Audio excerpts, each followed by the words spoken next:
إن الحمد لله الأكرم الذي خلق الإنسان وكرم وعلمه من البيان ما لم يعلم،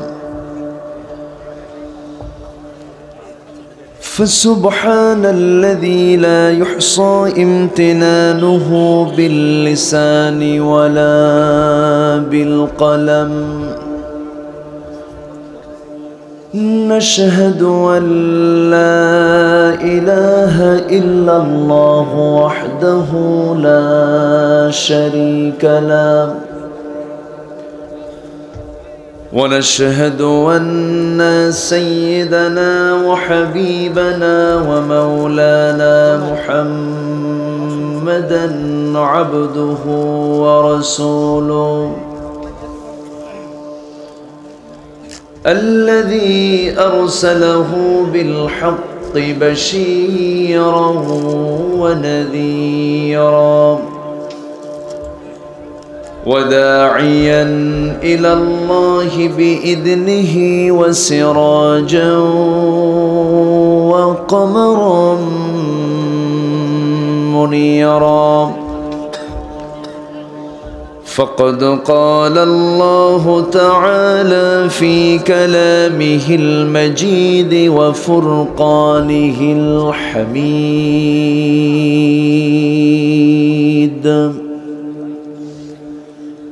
أعوذ بالله من الشيطان الرجيم. بسم الله الرحمن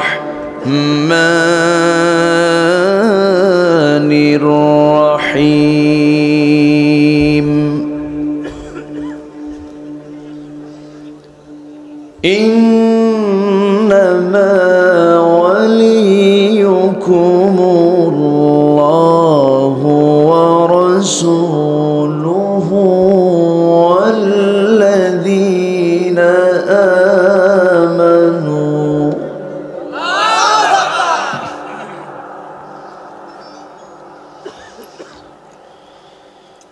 والذين آمنوا الذين يقيمون الصلاة ويؤتون الزكاة وهم راكعون.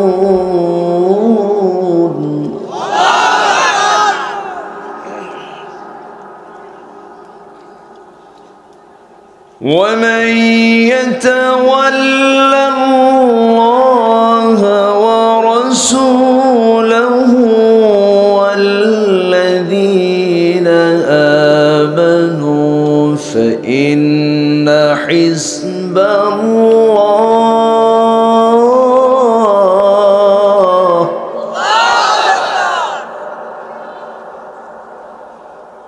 فإن حزب الله هم الغالبون.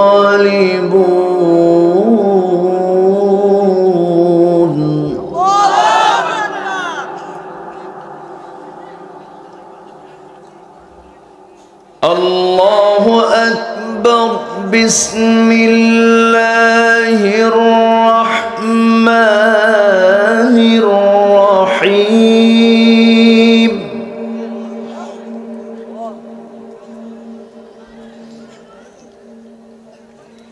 إن الله وملائكته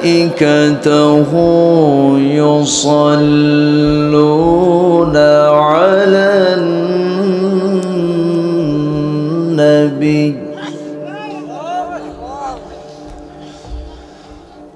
يا أيها الذين آمنوا صلوا عليه وسلموا تسليما.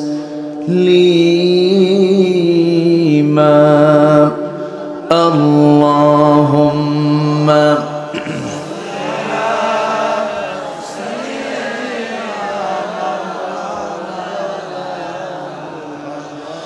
وعلى آل سيدنا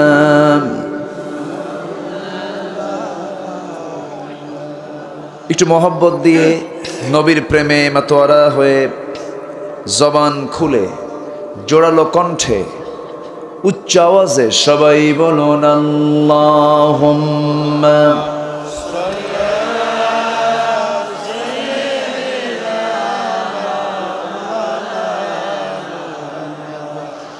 ওয়া আলা আলি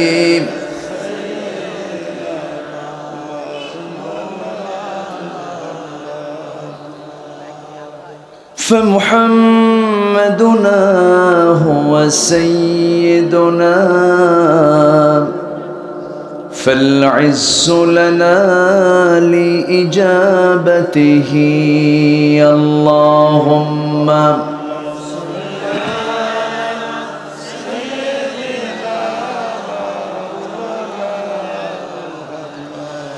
وعلى آل سيدنا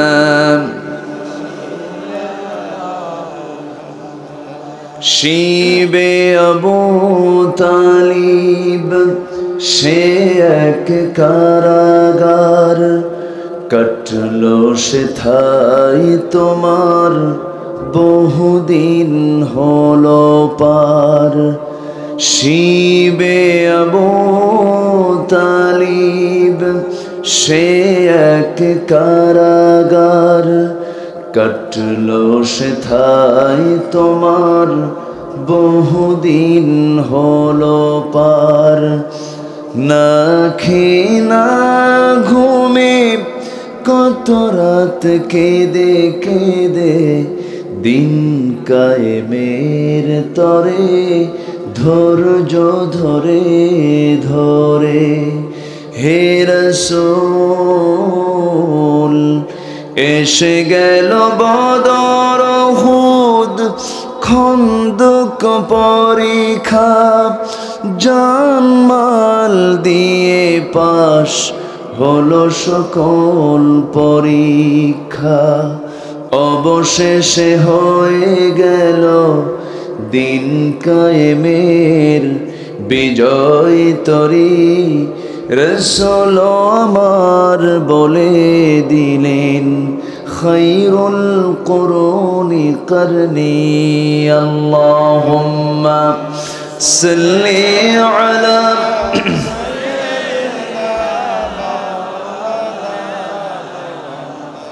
ওয়া আলা আলি সাইয়্যিদিনা সবাই বলুন বালাগাল উলা বিকামালিহি কাশাফাত তুজা বিজামালিহি হাসনাত জামিউ খিসালিহি সাল্লু কুওয়াত ইশক সে हर पुस्त को बाला कर दे दहर में इसमें मुहम्मद से उजाला कर दे बलगल उला बिकमालिही कशफत तुजा बिजमालिही حسنت جميع خصاله صلوا عليه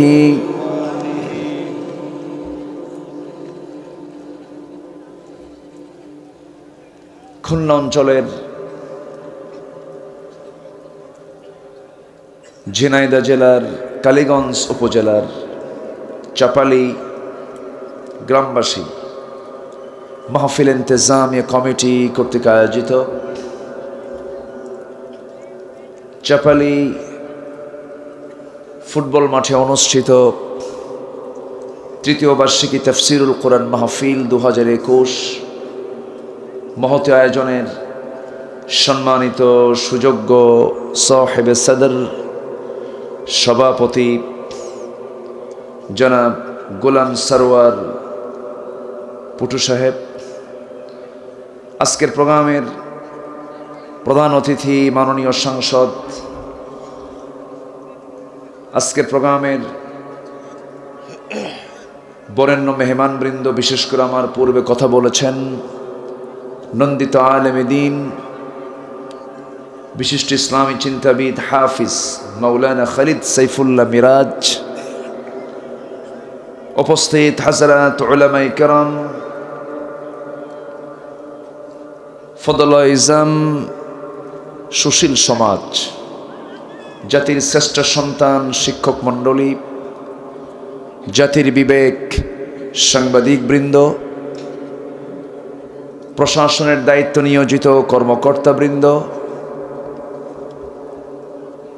আজকের মাহফিলের প্রধান আকর্ষণ যাদেরকে নিয়ে আজকের এই সাজানো একটি সুন্দর আয়োজন, হাড় কাঁপানো শীতকে উপেক্ষা করে আসা তাওহীদের পতাকাবাহী, কালেমার ঝান্ডাবাহী, দ্বীন ইসলামের নরসারদুল বীর মুজাহিদ, প্রাণ প্রিয় সম্মানিত দ্বীনী ভাইরা, আড়ালে বসে আছেন শ্রদ্ধেয়া সম্মানিতা সর্বগুণে গুণান্বিতা মা বোনেরা। আলোচনার প্রথমেই আনুষ্ঠানিকতার মধ্য দিয়ে আমার পক্ষ থেকে আবারও দিল খোলা সালাম, আসসালামু আলাইকুম ওয়া রাহমাতুল্লাহি তাআলা ওয়া বারাকাতুহু। সবাই কেমন আছেন? আমাকেও প্রশ্ন করেছেন, তো আপনি ভালো, আমি কি খারাপ থাকবো নাকি? আল্লাহ আমাকেও রেখেছেন, অনেক অনেক ভালো আছি, বলি আলহামদুলিল্লাহ। কেন বললাম অনেক অনেক জানেন? আমরা এই একটি বছর, প্রায় 1 বছর হয়ে যাচ্ছে, গত মার্চের মাঝামাঝি সময় থেকে নিয়ে আজকে প্রায় 10-11 মাস করোনাকালীন লকডাউন, শাটডাউন, এর মাঝে বেশ কয়েক লক্ষ মানুষ গোটা পৃথিবী থেকে বিদায় নিয়েছেন। এর মাঝে ওই প্যান্ডেমিকে আমরা যে ভালো আছি, এ তো বিশাল নিয়ামত, বলি আলহামদুলিল্লাহ, জোরে বলি আলহামদুলিল্লাহ। গোটা পৃথিবীবাসী এখন আতঙ্কিত, ইউরোপ আমেরিকার অনেক জায়গায় লকডাউন, মালয়েশিয়াতে লকডাউন, এর মাঝে আমরা ভালো আছি তো, তাই না? ভালো আছি না?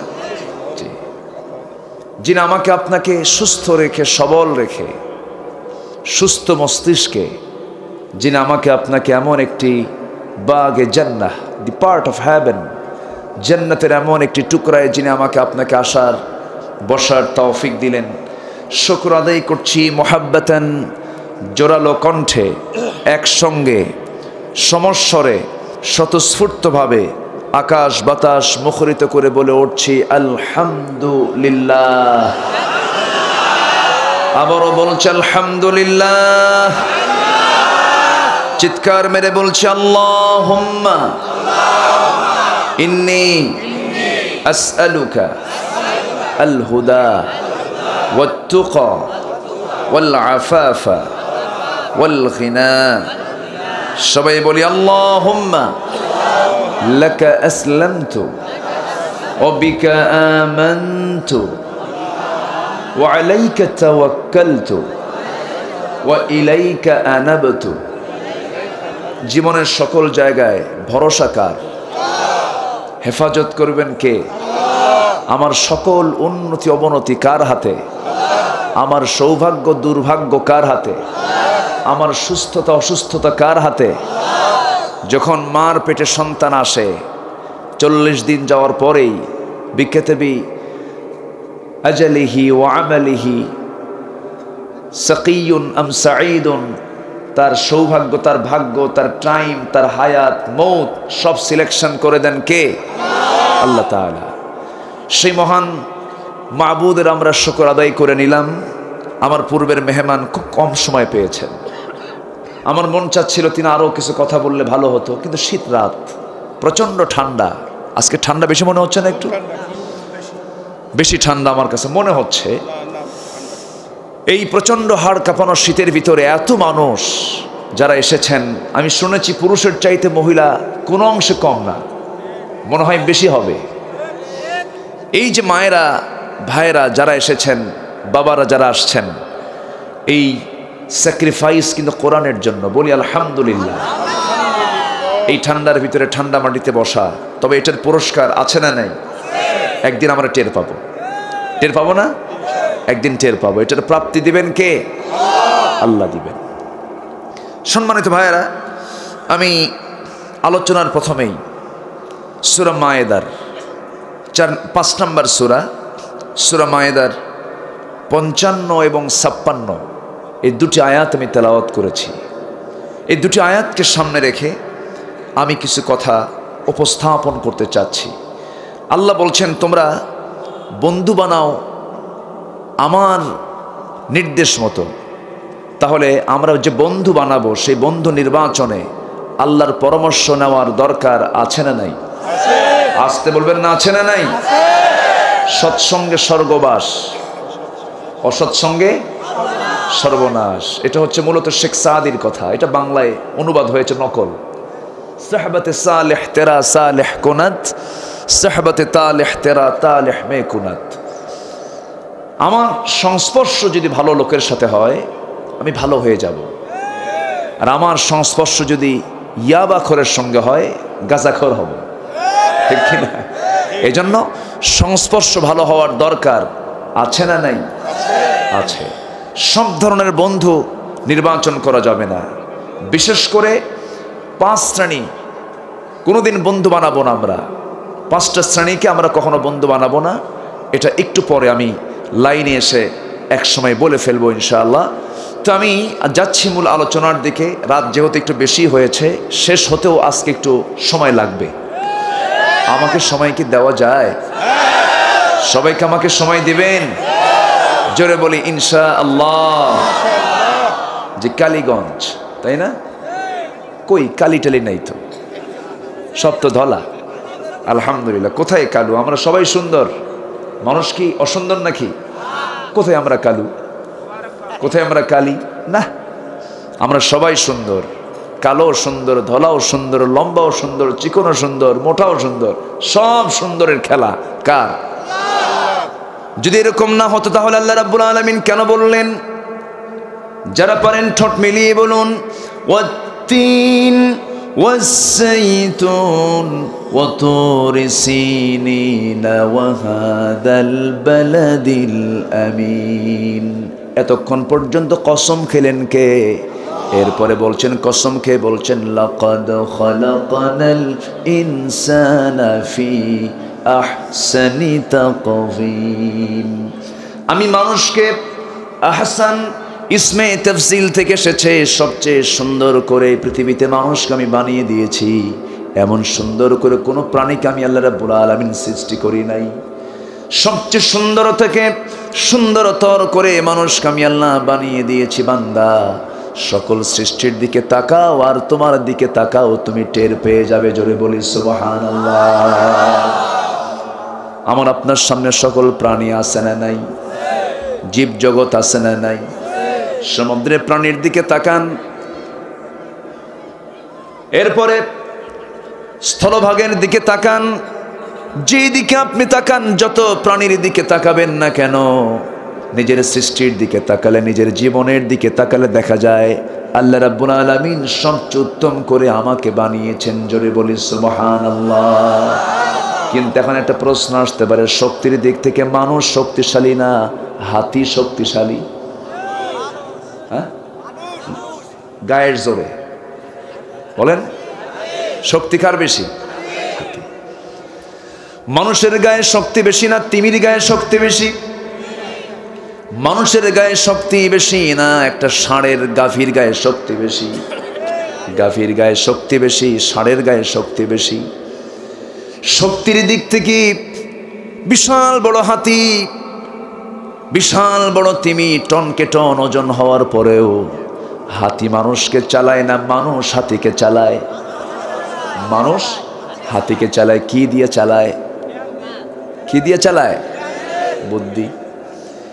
এই আকল আল্লাহ রাব্বুল আলামিন মানুষকে শুধু দান করেছেন, পৃথিবীর কাউকে দেন নাই। মানুষকে দিয়ে বলছেন আফালা তাকিলুন আফালা তুবসিরুন, তোমার কি জ্ঞান নাই, তুমি আকল নাই, তুমি কি বুঝো না?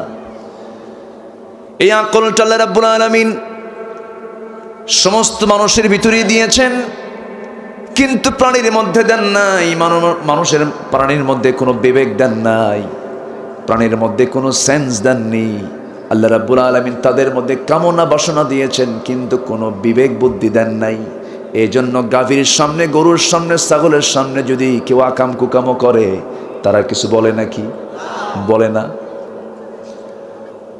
আমার বন্ধুগণ, কিন্তু আল্লাহ রাব্বুল আলামিন মানুষকে আকলও দিয়েছেন, জ্ঞান বুদ্ধিও দিয়েছেন, এরপরে কামনা বাসনাও দিয়েছেন। আবার ফেরেশতা একটা সৃষ্টি আছে না নাই? বলেন, ফেরেশতা সেরা না মানুষ সেরা? ভালো করে বলবেন। কিন্তু আমরা মাঝে মাঝে বলি তুমি কি ফেরেশতা হয়ে গেছো নাকি, এরকম বলে না? আমরা ফেরেশতাকে মানুষের চেয়ে বড় বানায় ফেলি না। ফেরেশতা কখনো মানুষের চাইতে বড় না, কারণ আমাকে খেদমত করার জন্য ফেরেশতা আছে না নাই? কিরামান কাতিবিনা ইয়ালামুনা মা তাফআলুন। জোরে বলি আল্লাহু আকবার। ফেরেশতা আমাকে পাহারা দেয়, ফেরেশতারা চতুর্দিকে আমাদেরকে ঘেরাও করে রাখে, ফেরেশতারা বান্দার কাজে নিয়োজিত হয়ে থাকে। ফেরেশতা মানুষের চাইতে শ্রেষ্ঠ হয় কেমনে? আদম আলাইহিস সালাতু ওয়াস সালামকে সম্মানজনক সেজদা দিয়েছে কারা? বলেন বলেন, ফেরেশতারা। আমার ভাইয়েরা, ফেরেশতার দামের চাইতে মানুষের দাম বেশি। কেন দাম বেশি? কারণ ফেরেশতার মধ্যে আল্লাহ রাব্বুল আলামিন কামনা বাসনা দেন নাই, বিবেক বুদ্ধি দিয়েছেন। প্রাণীর মধ্যে কামনা বাসনা দিয়েছেন, কিন্তু বিবেক বুদ্ধি দেন নাই। আর আল্লাহ মানুষকে কামনা বাসনাও দিয়েছেন, বিবেক বুদ্ধিও দিয়েছেন। ওই বান্দা কামনা বাসনাগুলোকে তার বিবেক দ্বারা, তার জ্ঞানের দ্বারা সুন্দর করে খাটায় নিয়ে কোরআন হাদিস মাফিক তার জীবনটা গ্রহণ করার কারণে আল্লাহ ওই বান্দার দাম ফেরেশতার চাইতে বেশি বানাইয়া দিয়েছেন। জোরে বলি সুবহানাল্লাহ। আকাশ, এই জমিন, ওই সূর্য, ওই চন্দ্র, ওই পাহাড়, ওই নদী নালা, ওই সমুদ্রগুলো সব কার জন্য বানানো হয়েছে? কার জন্য? আমার জন্য, আমাদের জন্য। কম কথা। পৃথিবীর সকল কিছু আমার খাদেম। আমার কি? পৃথিবীর সকল সৃষ্টি আমার খাদেম, আমার খেদমতে নিয়োজিত আল্লাহ রাব্বুল আলামিন করে দিয়েছেন। আল্লাহ রাব্বুল আলামিন সুন্দর করে বলেন, হুয়াল্লাযী খালাকা লাকুম মা ফিল আরদি জামিআ। তিনি সেই মহান সত্তা যিনি তোমাদের জন্য গোটা পৃথিবীর সকল সৃষ্টিগুলোকে তোমার জন্য সৃষ্টি করে দিয়েছেন। শুধু তোমার খেদমতের জন্য তিনি দিয়েছেন। আর তোমার দায়িত্ব হলো কারো গোলামি না করে কার গোলামি করা?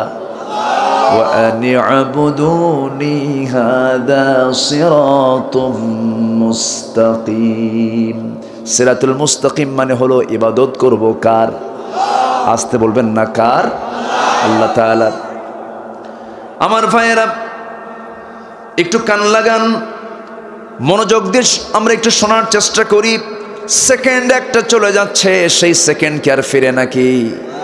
মিনিট একটা চলে যাচ্ছে, আর ফিরে নাকি? ঘন্টা একটা চলে যায়, ফিরবে নাকি? ফিরবে না। একটা ঘন্টা চলে গেল, একটা দিন চলে গেল, একটা সপ্তাহ চলে গেল, একটা মাস চলে গেল, একটা বছর চলে গেল জীবন থেকে। আহারে, কিন্তু জীবনটাকে সাজাতে পারলাম না, গোছাতে পারলাম না, শুধু আফসোস হয়ে যাবে। কিন্তু সে আফসোস না করা থেকে আমাদেরকে বাঁচতে হবে। আফসোস যেন না করি, ইয়া লাইতানি কুনতু তুরাবা, এই কথা যেন মুখ থেকে না বের হয় কিয়ামতের দিন, হাসরের ময়দানে। সেই দিন আফসোস করে কোনো লাভ হবে নাকি? লাভ হবে না। এই জন্য আল্লাহ রাব্বুল আলামিন বলছেন, বান্দা সময়টা নষ্ট করো না, সময়ের মূল্য তোমাকে দিতে হবে। অবশ্যই তোমাকে সময়ের মূল্য দিয়ে চলতে হবে। সেই টাইমটা তোমাকে অবশ্যই কাজে লাগাতে হবে। টাইম চলে গেলে আর ফিরে পাওয়া যাবে না। এই পৃথিবীতে আমরা ক্ষণিক দুনিয়ার জন্য আসছি, ক্ষণিকের জন্য আসছি। দুনিয়াটা হলো ক্ষণকাল, আর আখিরাতটা হলো চিরকাল। আমরা ক্ষণকাল নিয়ে বিজি না পরকাল নিয়ে বিজি? বলেন বলেন বলেন, আমরা বিজি হব কি নিয়া? ক্ষণকাল না পরকাল? ক্ষণকাল না পরকাল? ক্ষণকাল না চিরকাল? চিরকালের জন্য ব্যস্ত হতে হবে। আল্লাহ রাব্বুল আলামিন বলেন, ওয়ালাল আখিরাতু খায়রুল লাকা মিনাল উলা ওয়ালাসাউফা ইউতিকা রাব্বুকা ফাতারদা। এই দুনিয়ার চাইতে আখিরাতটাই শ্রেষ্ঠ, এটাই তো অবশিষ্ট, সেটাই তো থেকে যাবে। দুনিয়ার টাইম হলো কতই বা হতে পারে, হয়তো 80 বছর, হয়তো 100 বছর, হয়তো 120 বছর, হয়তো 150 বছরই হলো। প্রেজেন্ট অলরেডি 170 বছর পর্যন্ত মানুষ বেঁচেছে, এমন রেকর্ড নয় হলো। কিন্তু আমার বন্ধুগণের পরে তো আমি আপনি কেউ থাকবো না, সব একদিন চলে যাব। সেটা কি 100 বছর না ও সীমাহীন? বলেন বলেন 100 না সীমাহীন? সীমাহীন। চিরস্থায়ী একটা জীবন সামনে পড়ে আছে। সেই চিরস্থায়ী জীবনের জন্য একটা চিরস্থায়ী বিধান দিয়েছেন। এই বিধানটা কি ক্ষণস্থায়ী না চিরস্থায়ী? দুনিয়ার সব কিছু কি ক্ষণস্থায়ী? আকাশ ক্ষণস্থায়ী, এই জমিনটা ক্ষণস্থায়ী, ওই বিশাল বড় মজবুত আকাশ এটাও ক্ষণস্থায়ী, এটাও একদিন ভেঙ্গে মুড়ে দুমড়ে মুচড়ে যাবে। সূর্যটা একদম মাথার কাছে চলে আসবে। পাহাড়গুলো, আমরা তো হয়তো এলাকার মানুষ পাহাড়গুলো সবাই দেখি নাই, পাহাড়গুলো কত বড় পাহাড়, এই পাহাড়গুলো তুলার মতো উঠতে থাকবে। কঠিন একটা মুহূর্ত সবার সামনে পড়ে আছে। সেই মহান রব্বুল আলামিন বলছেন, বান্দা প্রস্তুতি নিয়ে নাও, তুমি কোথায় যাচ্ছ, কোথায় যাও। ইয়া আইয়ুহাল ইনসানু মা গাররাকা বিরাব্বিকাল কারীম আল্লাযী খালাকাকা ফাসাওয়াকা ফাআদালাকা ফি আইয়ি সূরাতিন মা শাআ রাক্কাবাক কাল্লা বাল তুকাযযিবুনা বিদ্দীন ওয়া ইন্না আলাইকুম লাহাফিযিন কিরামান কাতিবিনা ইয়া'লামুনা মা তাফআলুন। জোরে বলি আল্লাহু আকবার। আল্লাহর স্মরণ থেকে তোমাকে কিসে গাফিল করলো, কি মোহে তুমি পড়েছো?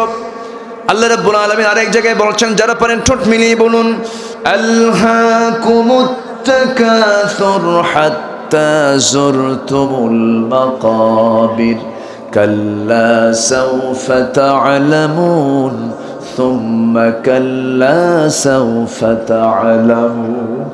জোরে বলি আল্লাহু আকবার। আমার রাসূল যখন এই আয়াতগুলো পড়তেন কেঁদে ফেলতেন। সূরা ইনফিতার যখন পড়তেন কেঁদে ফেলতেন। 30তম পারার প্রত্যেকটা আয়াতের মধ্যে কান্না আছে না নাই? প্রত্যেকটা সূরার ভিতরে কান্না আছে, আবেগ আছে। আমার ভাইরা, সূরা ইখলাস পড়লেও চোখে পানি আসার কথা, কিন্তু আমরা ইখলাস পড়ে চোখে পানি আসে না কেন? এর কারণ হলো আমরা বুঝি না। আমরা কি বুঝি না? নামাজের মধ্যে হাউমাউ করে কেঁদে ফেলেছেন ওমর ফারুক রাদিয়াল্লাহু তাআলা আনহু। তিনি কোরআনটা এত সুন্দর করে বুঝতেন, তাদের বুঝ আর আমার বুঝ কি একরকম নাকি? আবার সাহাবীদের মধ্যে সব সাহাবী কিন্তু একরকম বুঝতেন না। একটা আয়াতের আলোচনা হলো কিছুক্ষণ আগে, আমার ভাই মেরাজ ভাই আলোচনা করে গেছেন। আল ইয়াউমা আকমালতু লাকুম দীনাকুম ওয়া আতমামতু আলাইকুম নি'মাতি ওয়া রাদিতু লাকুমুল ইসলাম দীনা। এই আয়াতটা হলো সবচেয়ে আনন্দের আয়াত। জোরে কোন সুবহানাল্লাহ। সাহাবীরা বিশাল আনন্দে আত্মহারা। সব সাহাবীর মুখে হাসির ঝিলিক, চিৎকার মেরে মেরে আনন্দ উল্লাস করতেছে, আল্লাহর তাসবিহ জপতেছে সাহাবীরা। কারণ তোমাদের উপর আমি আল্লাহ সন্তুষ্ট হয়েছি, দিনটা পরিপূর্ণ করে দিয়েছি, দিন আজকের থেকে পরিপূর্ণ হয়ে গেল। এটা কি আনন্দের সংবাদ না? সাহাবীর আনন্দে উৎফুল্ল, সব সাহাবী আনন্দে আত্মহারা হয়ে সব আনন্দ উল্লাস করতেছে। কিন্তু বয়োবৃদ্ধ জ্ঞানবৃদ্ধ একজন সাহাবী কোনায় গিয়ে ডুকরে ডুকরে কাঁদতেছে। সেটা কেউ না, তিনি হচ্ছেন আবু বকর সিদ্দিক রাদিয়াল্লাহু তাআলা আনহু। গভীর কান্নায় তিনি ভেঙে পড়লেন। সাইডে গিয়ে ডুকরে ডুকরে কাঁদতেছেন, চোখে পানি টলমলো করছে, দাড়িগুলো ভিজে যাচ্ছে। সবাই বলছে, আবু বকর আমরা সবাই আনন্দ করি, আজকে তো সুন্দর আয়াত আল্লাহ পাক উপহার দিয়েছেন, আল্লাহ আমাদের প্রতি সন্তুষ্ট হয়েছেন, তুমি ইউটিউব, বিপ, ফ্রি ফায়ার, আর কি আছে? খালি কি ওগুলো আছে? হুজুর তো সব খবরই জানে। বাবজি না পাবজি, আচ্ছা আর কি আছে এরকম কিসের যেন খেলাখুলা আছে? হ্যাঁ, বুকার বুকার বুকার। আচ্ছা, এই যে মনে করেন কিছু কিছু গেমস আছে, এই গেমসকে মোহব্বত করতে যায় আর স্বামীর মোহব্বত ভুলে যায়, আছে না নাই? আজকে প্রযুক্তি অনেক সংসারকে ভেঙে দিচ্ছে, ঠিক কিনা? মোবাইলে কিসাব, মোবাইল যদি 3 ঘন্টার জন্য যদি কেউ কারো থেকে নিয়ে নেয়, মনে হয় আমার সংসার জীবন শেষ হয়ে গেছে, আছে না নাই? আছে। সম্মানিত ভাইয়েরা, সম্মানিত বন্ধুগণ, মোবাইলের কল রিং যখন বেজে ওঠে, সব কাজ ফেলে মোবাইলের রিংটোন আগে দেখি কে ফোন দিল, ঠিক কিনা? আজান কার রিং? আসতে কন কেন? আজানটা রিং কার? ওই জায়গায় ঘুম ছাড়ে না, ওই জায়গায় রিসিভ হয় না। যখন আজান হয় কেবল ঘুম ধরলো, ল্যাপ টেনে ধরে না? হ্যাঁ, দেখছেন ওয়াজ আমারটা করে দিল। খালি কপাল পোড়া না, জাহান্নাম, ঠিক কিনা? যে হৃদয়ে নামাজ নাই, যে হৃদয়ে নামাজের স্থান নাই, সেই হৃদয়টা জাহান্নামের হৃদয়, ঠিক কিনা? হৃদয়ে স্থান থাকতে হবে আগে নামাজ। কার সন্তুষ্টি? টাইম দিয়েছেন কে? ওই টাইমের মধ্যে মূল টাইম বের করব কার জন্য? আল্লাহর জন্য। এই প্রাণ কার হাতে? আল্লাহর হাতে। কি সুন্দর চেহারা দেখেন না, এত সুন্দর ফুটন্ত চেহারা দেখেন, আল্লাহ কত সুন্দর করে বানাইছে। জোরে কোন সুবহানাল্লাহ। বেশি দিন করছো তো, খুব ভালো, বলি আলহামদুলিল্লাহ। কত সৃষ্টি পৃথিবীতে দেখেন না। আমি যখন মক্কায় মদিনায় যাই, আপনি গেছেন তো, কত বিচিত্র চেহারা না, হাজারো চেহারা। এক একটা নাক এরকম উঁচা, একটা মোছা, একটা চোখ ছোট, একটা চোখ বড়। চায়না গেলে তো আমি টেরি পাই না কোনটা শরীর মধ্যে কোনটা কলির মধ্যে, সব সমান, কিন্তু আসলে সমান না, আসলে সমান না। একটা চেহারার সঙ্গে আরেকটা চেহারার কোনো মিল নাই। তবে পৃথিবীতে যত দেশ আমি সফর করেছি, যত জায়গা আমি ঘুরেছি, যত মানুষকে দেখেছি, বিচিত্র চেহারার মানুষ হচ্ছে বাংলাদেশের মানুষ, বলি আলহামদুলিল্লাহ। এবং এমন একটা কালার, আমার দেশের মানুষের কালারটা এমন একটা কালার, যে কালার পৃথিবীর কোথাও নাই, আলহামদুলিল্লাহ বলেন। আমার দেশের কালারের সাথে সৌদি আরবের যারা মূল নাগরিক তাদের কালারটা মিলে যায়। মক্কা মদিনার যে মূল কালার, এই কালারটা মিলে যায়। যারা পুলিশ দেখবেন, মক্কা মদিনার যারা পুলিশে চাকরি করে, ওরা মূল সৌদি, ওদের কালারটা আর আমাদের কালারটা মিলে যায়। অর্থাৎ আমেরিকা, ইউরোপ সব ধলা, সব কি ধলা, সাদা, ধবধবে সাদা। আচ্ছা, আবার নাইজেরিয়া, আফ্রিকা সব কুচকুচে কালো, ঠিক কিনা? একদম ঘন কালো। কি কালো? ঘন কালো। ওটাও সুন্দর, ওটাও সুন্দর, ধলাও সুন্দর। কিন্তু রসুলের চেহারার বর্ণনায় হাদিস এসেছে, আমার রসুল না ছিলেন কালো, না ছিলেন ধলা, ছিলেন তিনি বাদামি অথবা লালটে, আহমার। তিনি ছিলেন লাল টকটকে, মানে জাস্ট সাদাও না কালো না, এর মাঝামাঝি। আমার দেশের মানুষ সাদা না কালো? কালো না সাদাও না, একটু মিল আছে কিনা? আসতে কোন আছে কিনা? আমার রাসূলের চুল ছিল কালো, আমেরিকার চুল কি? জো বাইডেন, দেখেন না, জো বাইডেন ক্ষমতায় আসছে, ট্রাম্প বিদায় নিছে, চুলগুলো কেমন? ছোট বড় সব বিলাই মার্কা, খরগোশ মার্কা। আচ্ছা, ওটাও সুন্দর। আবার আপনি চলে যান নেলসন ম্যান্ডেলার দিকে, কেইলা কুসকুসা, আফ্রিকার দিকে কালো, ওটাও সুন্দর। কিন্তু আমার নবীজির, ওদের মাথার চুল হলো সাদা, আমার নবীর মাথার চুল হলো কালো, আমাদের চুলও কি কালো। নবীজির চুলে চোখের মণি ছিল কালো। আমেরিকা ইউরোপের চোখের মনে কি সাদা, আর আমাদের চোখের মনে কি কালো। আচ্ছা, আমার নবীজি না ছিলেন লম্বা, না ছিলেন খাটো, না ছিলেন চিকন, না ছিলেন মোটা। আমার দেশের মানুষ কেমন? কি মিল আছে? মিল আছে।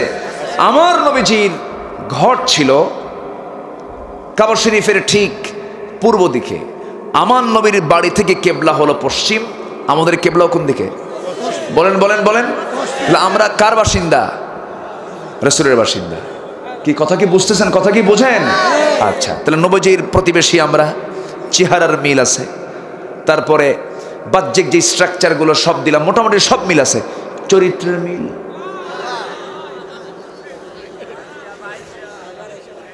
কেমন মিল আমাদের দেখেন। বাজারে গেছেন সাইকেল নিয়ে, সাইকেল থুইয়া বাজার করতে নিছেন, সাইকেল নাই। খুব মিল আছে না? মিল আছে নাকি? মিল নাই। আচ্ছা, মাহফিলে এসে জুতা নাই, আছে না নাই? আমার মাহফিলে মঞ্চে আমার মোবাইল নাই, আছে না নাই? আছে। আচ্ছা, আমি তায়েফে মাহফিল করতে গেলাম, সেখানে একজনের জুতা চুরি হয়েছে, জুতা চোর ধরা পড়ছে। তো মনে মনে ভাবলাম এই দেশেও জুতা চোর আছে। পরে শুনলাম মেড ইন বাংলাদেশ। কি কথা কি বোঝা গেল? এই তাহলে আমাদের এই চেহারার মিল থেকে তো লাভ হলো না। বেলালের সঙ্গে আমার নবীর চেহারার কোনো মিল ছিল? আসতে বলো না, মিল ছিল? নবী ছিলেন যেখানে, বেলাল ছিলেন কি দিয়া? চেহারা দিয়া না চরিত্র দিয়া? প্রত্যেক পয়গম্বরকে আল্লাহ পাক তিনটা গুণ দিয়েছেন। একটা হলো ওহী, কি দিয়েছেন? নাম্বার 2 হলো মুআজিজা। নাম্বার 2 কি? মুআজিজা। নাম্বার 3 হলো হুসনে খুলক, সুন্দর পুত পবিত্র চরিত্র। জোরে বলি সুবহানাল্লাহ। এই চরিত্র আমাদের নিয়ে আসার দরকার আছে না নাই? আমার ভাইয়েরা একটু কান লাগাই। এক রাত পেয়েছি, অল্প সময়ে বহু কথাগুলো পাড়ি দিতে হবে। পাশে মায়েরা বসছে নাকি? পাশে মায়েরা আছে? এর সাথেই নাকি? কোথায়? তো ওই পাশে কথা বলে কারা? বাচ্চা কাচ্চা। একটু খেয়াল করেন যেন কোনো আওয়াজ না আসে। আমার ভাইয়েরা, অল্প সময় অনেকগুলো কথা আমরা শোনার চেষ্টা করব। আল্লাহ রাব্বুল আলামিন বলছেন, তোমরা বন্ধু কাকে বানাও আমি তোমাকে শেখায় দিচ্ছি। বন্ধু তোমার কারা কারা হবে শিখে নাও। তোমার বন্ধু হবে 3 জন। কয়জন বলেন? আসতে বলবেন না, কয়জন? 3 জনকে তুমি বন্ধু বানাবে। এই বন্ধুত্বের প্রাচীর তৈরি করে জান্নাত পর্যন্ত তুমি চলে যাবে। জোরে বলি সুবহানাল্লাহ। আমার ভাইয়েরা, আল্লাহ রাব্বুল আলামিন বলেন, ইন্নামা ওয়ালিয়্যুকুমুল্লাহু ওয়া রাসূলুহু ওয়াল্লাযীনা আমানু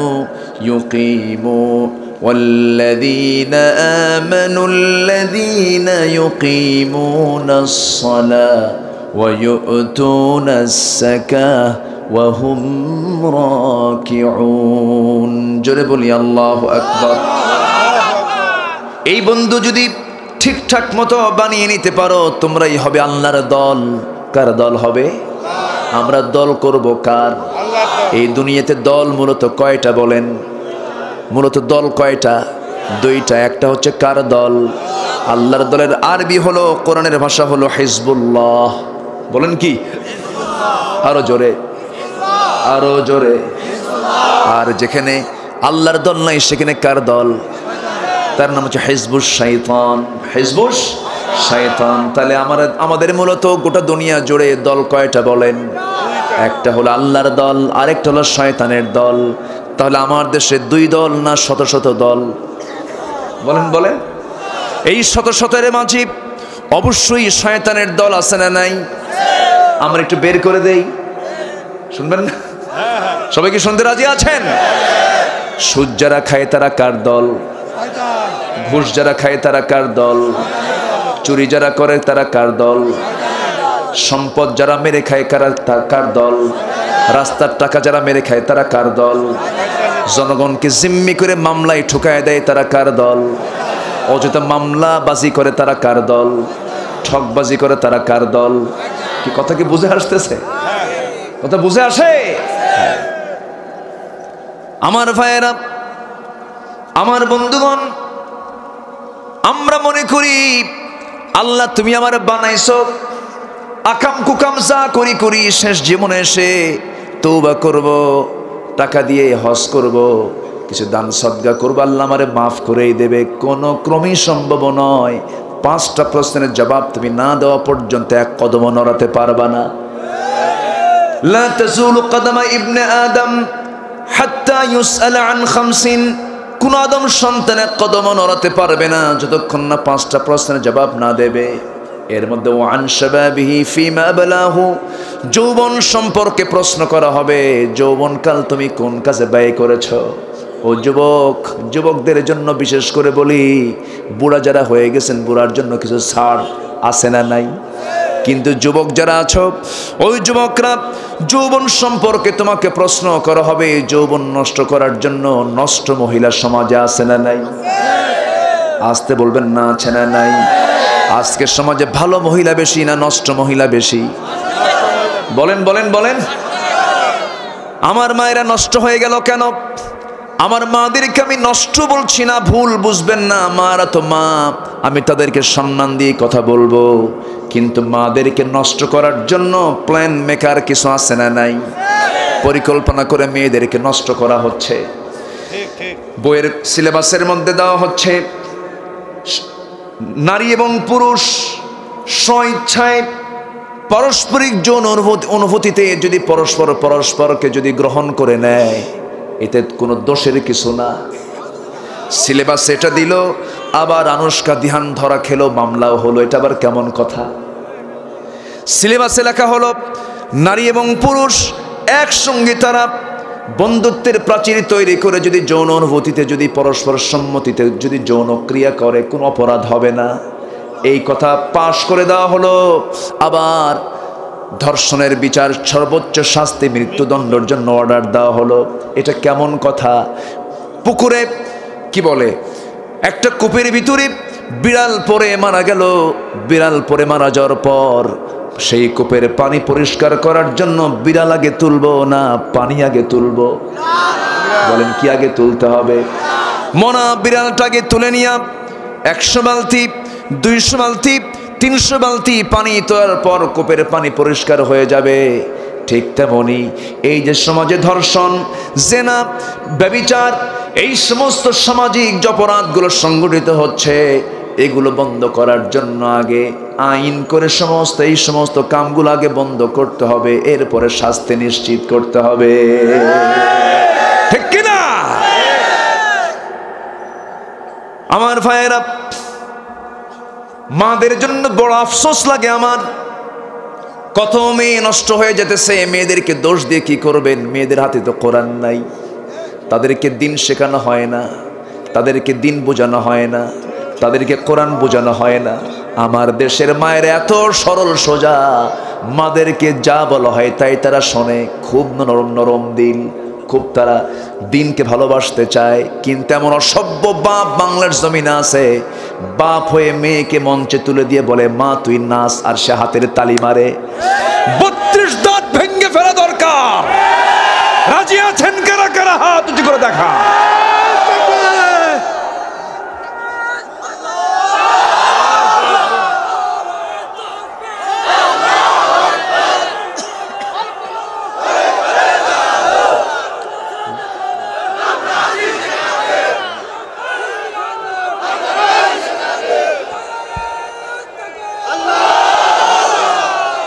সম্মানিত ভাইয়েরা, আমি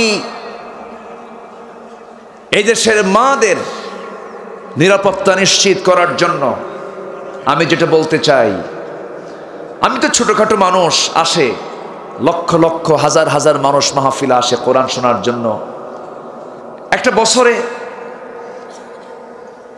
অসংখ্য লোকের কানে আমাদের মেসেজটা যায়, আমরা কথা বলি, কিন্তু আমাদের কথা কে শোনে? শুনতে চায় না। আমাদের কপালটা এমনই, কোরআনের হক কথা বলতে গিয়ে কত লোকের জীবন চলে গেল, ঠিক কিনা? কত লোক পচে যাচ্ছে, অবহেলিত হয়ে পড়ে আছে। সৌদি আরবের কারাগারে অসংখ্য আলেমকে ঢুকায় রেখেছে। ফিলিস্তিনের কারাগারে, ইসরায়েলের কারাগারে অসংখ্য আলেমকে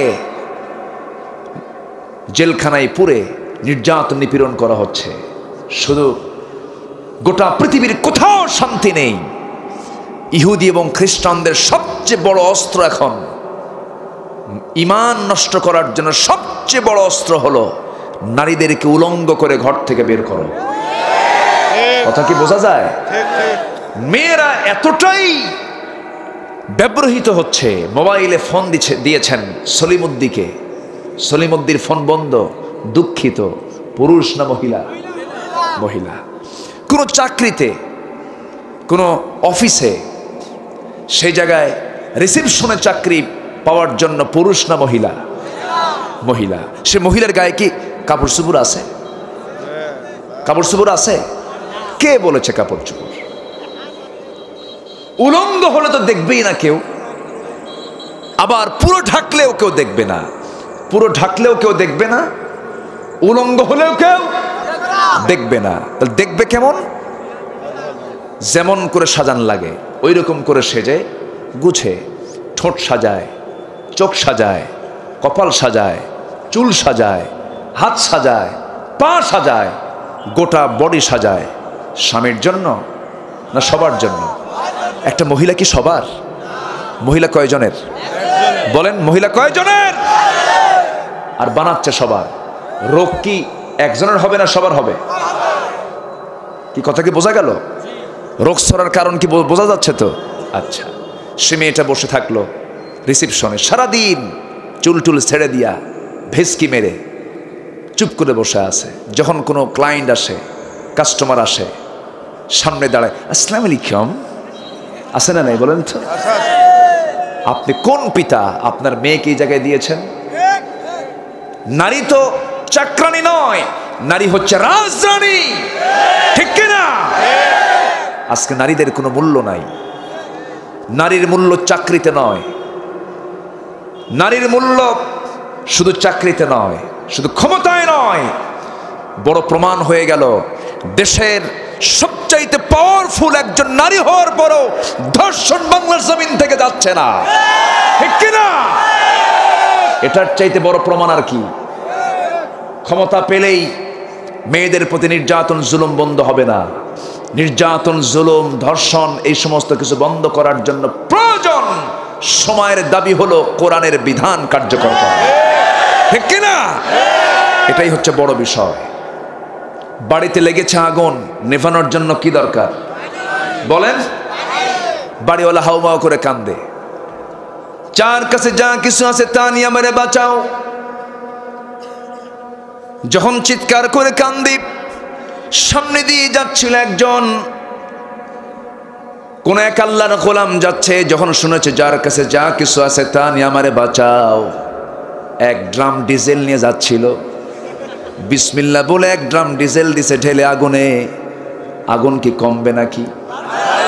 আরেকজন যাচ্ছিল ভ্যান ভর্তি লাকড়ি নিয়ে, খড়ি নিয়ে, দিস আগুনের মধ্যে ঢেলে। আগুন কমবে না বাড়বে? আগুন বাড়তেই থাকবে। আগুন নিভানোর জন্য পেট্রোল, ডিজেল, অকটেন যেমন আগুন কি নিভাতে পারে না, যতই বিসমিল্লাহ বলেন কাম হবে না। আগুন নিভানোর জন্য যেমন প্রয়োজন পানির, ঠিক তেমনি আজকে সমাজে যে আগুন দাউ দাউ করে জ্বলছে, সেই আগুন বন্ধ করার জন্য দুনিয়ার কোন আইন চলবে না। একমাত্র প্রয়োজন হলো আল্লাহ তাআলার আইন। চান কারা কারা? একটু হাত তুলে দেখান তো দেখি।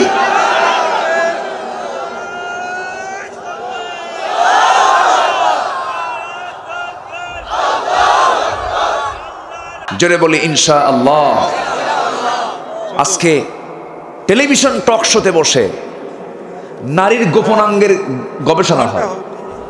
আনুশকা দিহানের হত্যা কেন হলো, আনুশকার মৃত্যু কেন হলো, সে কেন মারা গেল, কিভাবে কি করে মারা গেল, সে এটার ব্যাখ্যা হয়। লজ্জা নাই, শরম নাই, ঠিক কিনা? রেকটাম নিয়ে গবেষণা করো। আমার দেশে কিছু বুদ্ধিজীবী আছে, মৎস্যজীবী মাছ বেচে খায়, আর বুদ্ধিজীবী বুদ্ধি বেচে খায়। কিচ্ছু নাই, খালি লোট মদের বোতল নিয়ে বসে, বোঝেন নাই? এতগুলো মদ খায় আর শীত হয়ে পড়ে থাকে। আর সকালবেলা বিকালবেলা মাঝে মাঝে একটু ব্রিফিং করতে আসে, মিডিয়ার সামনে এসে কথা বলে। সম্মানিত ভাইয়েরা, কোরআনের জ্ঞান যার নাই সে কখনো পরিপূর্ণ বান্দা হতে পারে না, ঠিক কিনা? সকল জ্ঞানের মূল উৎস কি? মূল উৎস কি? কোরআন। এটা আমাদের মাথায় রাখতে হবে। আমরা রাখবো, জোরে বলি ইনশাআল্লাহ। বন্ধু বানানো যাবে না 5 শ্রেণীকে, মনে আছে আপনাদের? বলবো? আর বন্ধু বানাবো কয়জনকে মনে আছে আপনাদের? হ্যাঁ, প্রয়োজন আজকে সারা রাত লাগবে, লাগুক। হ্যাঁ, জোরে বলি ইনশাআল্লাহ। আমার আজাদ ভাই কোথায়? জি আলহামদুলিল্লাহ। মঞ্চে তো লোক পাই না আজকে, অনেকদিন সব জায়গায় মঞ্চে গেলে মঞ্চ আমি জায়গা পাই না, কিন্তু আজকে মঞ্চ আমি একা লোক নাই। ভালো, এখানকার শৃঙ্খলা অনেক সুন্দর, এটাই হওয়া উচিত। বলি আলহামদুলিল্লাহ, জোরে বলি আলহামদুলিল্লাহ। কথা বলে একজন আর মঞ্চে সব উঠে, বক্তা সহ মঞ্চ যায় ভাঙ্গা, আছে না নাই বলেন? এরকম হয়, এরকম হয়। খুব সুন্দর শৃঙ্খলা। সাংবাদিক তো আমার আজাদ ভাই, অত্যন্ত সাজানো গোছানো একজন মানুষ, খুব ঠান্ডা মিষ্টি ভাষায় আমার সঙ্গে কথা বলেছেন। ভাই একটা ডেট দেওয়া যায় কি? আমি খুব অল্প সময়ে, আমি তাকে সম্মান করে, সাংবাদিক ছিলেন হযরত আলী রাদিয়াল্লাহু তাআলা আনহু, যেরকম সুবহানাল্লাহ। সাংবাদিকতার পেশা একটা গুরুত্বপূর্ণ পবিত্র পেশা, আলহামদুলিল্লাহ বলেন। সাংবাদিক যদি সত্য সংবাদ ছড়িয়ে দেয়, এটা তার জন্য জান্নাতের ওসিলা হয়ে যাবে। কথা কি বোঝা গেল? আর যদি মিথ্যা হয় তাহলে সাংঘাতিক হয়ে যাবে, ঠিক কিনা? শুধু বর্ষাকে কি হবে? ঘ হবে, সাংঘাতিক হয়ে যাবে। এজন্য আমরা সব কিছু কি আমরা সুন্দর করে সাজাবো কার ভয়ে? আসতে বলবেন না, কার ভয়ে? আল্লাহর ভয়ে। আমরা 5 শ্রেণীকে বন্ধু বানাবো না। কয় শ্রেণীকে বন্ধু বানাবো না? 5 শ্রেণীকে। 1 নম্বর হলো যারা মিথ্যুক, আল কাযযাব। মিথ্যাবাদী তো নাই, আছে মিথ্যা কথা কয়। আচ্ছা, মিথ্যা কথা বেশি না সত্য কথা বেশি? ফোনে ভাই কোথায়? আমি তো জাহান্নামের চৌরাস্তায়। আছে না নাই বলেন তো? আছে গাছতলা, কয় বটতলা। আছে বেলতলা, কয় তালতলা। আছে না নাই? মোবাইলে এই মিথ্যাচারগুলো হয়। ইমানদার কখনো মিথ্যাবাদী হতে পারে, বন্ধু কখনো মিথ্যুক হতে পারে। একজন ব্যক্তির জীবনে কোনো মিথ্যা কথা নাই পৃথিবীতে, রেকর্ড। একজন মানুষ জীবনে কোনোদিন মিথ্যা বলেন নাই। তিনি কে? আল্লাহু আকবার। কোন আদর্শ ফলো করেন? কোন মহান নেতা আপনার আছে পৃথিবীতে? কোন মহান নেতা আছে আপনার? বিড়ি খাওয়া নেতা, গাঁজা খাওয়া নেতা, বেনামাজি নেতা, চরিত্রহীন নেতা, এগুলো নেতৃত্ব বাদ দিয়ে এক নেতৃত্ব ধরতে হবে, মুহাম্মদ সাল্লাল্লাহু আলাইহি সাল্লাম, ঠিক কিনা? একটা মিথ্যা নাই যার জীবনে, সুবহানাল্লাহ বলবেন না? যিনি ওপেন বললেন সাহাবীরা, দিনের আলোতে যা করি সব বলে দাও। স্ত্রীদেরকে ডাক দিয়ে বললেন, ও আমার স্ত্রী, রাতের বেলা যা করি সব বলে দাও। আছে হিম্মত? আছে নেতাদের? আজকের নেতাদের হিম্মত আছে? বউরা জানে যে নেতা কত নম্বর চরিত্রের, ঠিক কিনা? শীত হয়ে পড়ে থাকে, হুঁশ থাকে না।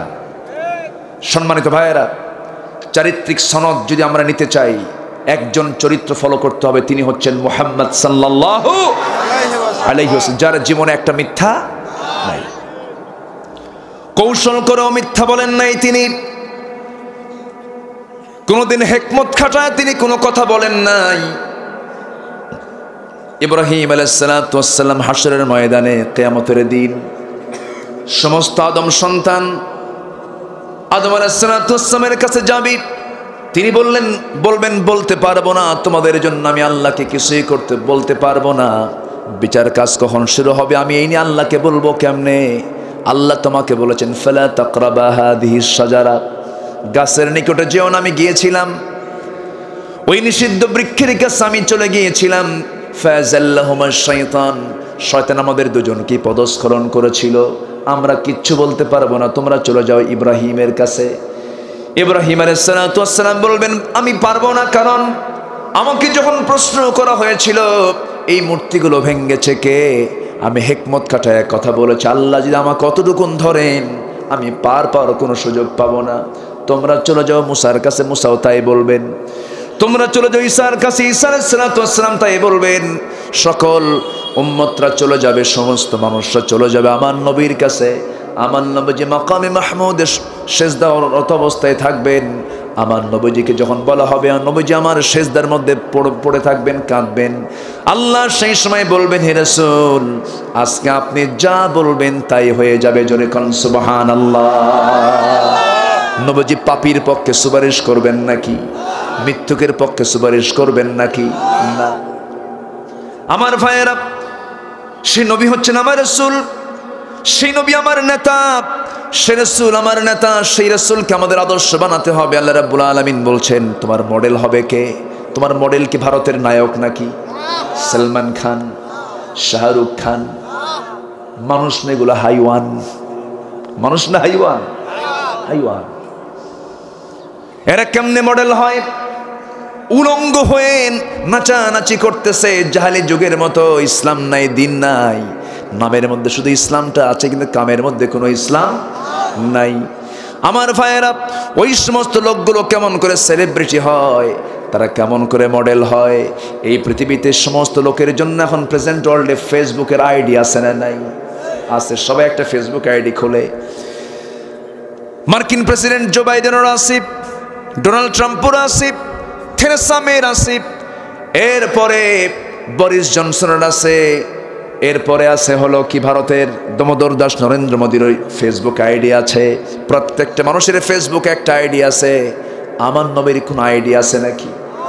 অথচ গোটা দুনিয়া জুড়ে সবচাইতে ফলোয়ার বেশি আইডি সারা মুহাম্মদ সাল্লাল্লাহু আলাইহি ওয়াসাল্লাম। কিয়ামত পর্যন্ত আমার নাম, আমার নবীর নাম আছে না নাই বলেন? আছে। আল্লাহ রাব্বুল আলামিন বলেন লাকাদ কানা লাকুম ফি রাসূলিল্লাহি উসওয়াতুন হাসানাহ লিমান কানা ইয়ারজুল্লাহা ওয়াল ইয়াওমাল আখির ওয়া যাকারাল্লাহা কাসীরা। তোমাদের জন্য উত্তম আদর্শের বাস্তব নমুনা কেউ না, তিনি হচ্ছেন মুহাম্মদ সাল্লাল্লাহু আলাইহি ওয়াসাল্লাম। তাকে তোমরা ফলো বানাও, তাকে তোমরা মডেল বানাও। তিনি কেমন করে খেয়েছেন, কেমন করে ঘুমিয়েছেন, কেমন করে চাকরি করেছেন, কেমন করে ব্যবসা করেছেন, কেমন করে রাজনীতি করেছেন, কেমন করে তিনি যুদ্ধ করেছেন, কেমন করে পরিবার চালিয়েছেন, কেমন করে সন্তানদের লালন পালন করেছেন, কেমন করে বউ চালাইছেন, কেমন করে খেয়েছেন, সমস্ত কিছু আদর্শ আছে না নাই? আসতে বলবেন না, আছে না নাই? এমনকি রাসূল কেমন করে নখটা কেটেছেন, কোন আঙ্গুল থেকে আগে কাটা শুরু করেছেন, তেমন করে তোমার আঙ্গুলের নখগুলো কাটো। কেমন করে তিনি চুলগুলো রেখেছেন, কিভাবে তিনি দাঁড়িয়ে রেখেছেন, প্রত্যেকটা মডেল, প্রত্যেকটা কিছু আমার রাসূলের মাধ্যম দিয়ে আল্লাহ রাব্বুল আলামিন পরিপূর্ণ করে দিয়েছেন। মা আতাকুমুর রাসূলু ফাখুযুহু ওয়া মা নাহাকুম আনহু ফান্তাহু। জোরে বলি আল্লাহু আকবার। রাসূল যা নিয়ে এসেছেন সব তোমরা গ্রহণ করো, যা কিছু করতে মানা করেছেন তা তোমরা নিজেকে গুটিয়ে রাখো, তা থেকে তোমরা নিজেকে বিরত রাখো। আমার বন্ধুগণ, রাসূল মিথ্যা বলেন নাই, আমরাও মিথ্যা কথা বলতে যাব না, মিথ্যা কথা আমরা কখনো বলবো না। এক সাহাবী নবীর সামনে এসে বললেন, ইয়া রাসূলুল্লাহ, আমাকে বেশি আমল শিখাবেন না, আমাকে একটা আমল দিবেন, আমি একটা আমল নিয়ে জান্নাত পেতে চাই। রাসূল বলেন, ঠিক আছে বান্দা, ও আমার সাহাবী, আমি তোমাকে একটা আমল শিখাই দিচ্ছি, শুধু একটা আমল করবা, কি? মিথ্যা কথা বলবা না, যাও তুমি জান্নাত পেয়ে যাবা। জোরে কোন সুবহানাল্লাহ। ওই সাহাবীর ভিতরে তিনটা বদঅভ্যাস। কয়টা? তিনটা বদঅভ্যাস ছিল। চুরি করা, কি করা? চুরি করা। জেনা করা, কি করা? জেনা করা। চুরি করা, জেনা করা দুইটাই মারাত্মক গুনাহ। চুরি করার অভ্যাস তার মধ্যে ছিল, জেনা করার অভ্যাস তার মধ্যে ছিল। আরেকটা যেন কি ভুলে গেলাম, হ্যাঁ? চুরি করা, জেনা করা, কারো যদি মনে থাকে বলবেন। এইরকম বড় বড় বদগুণ তিনটা ছিল।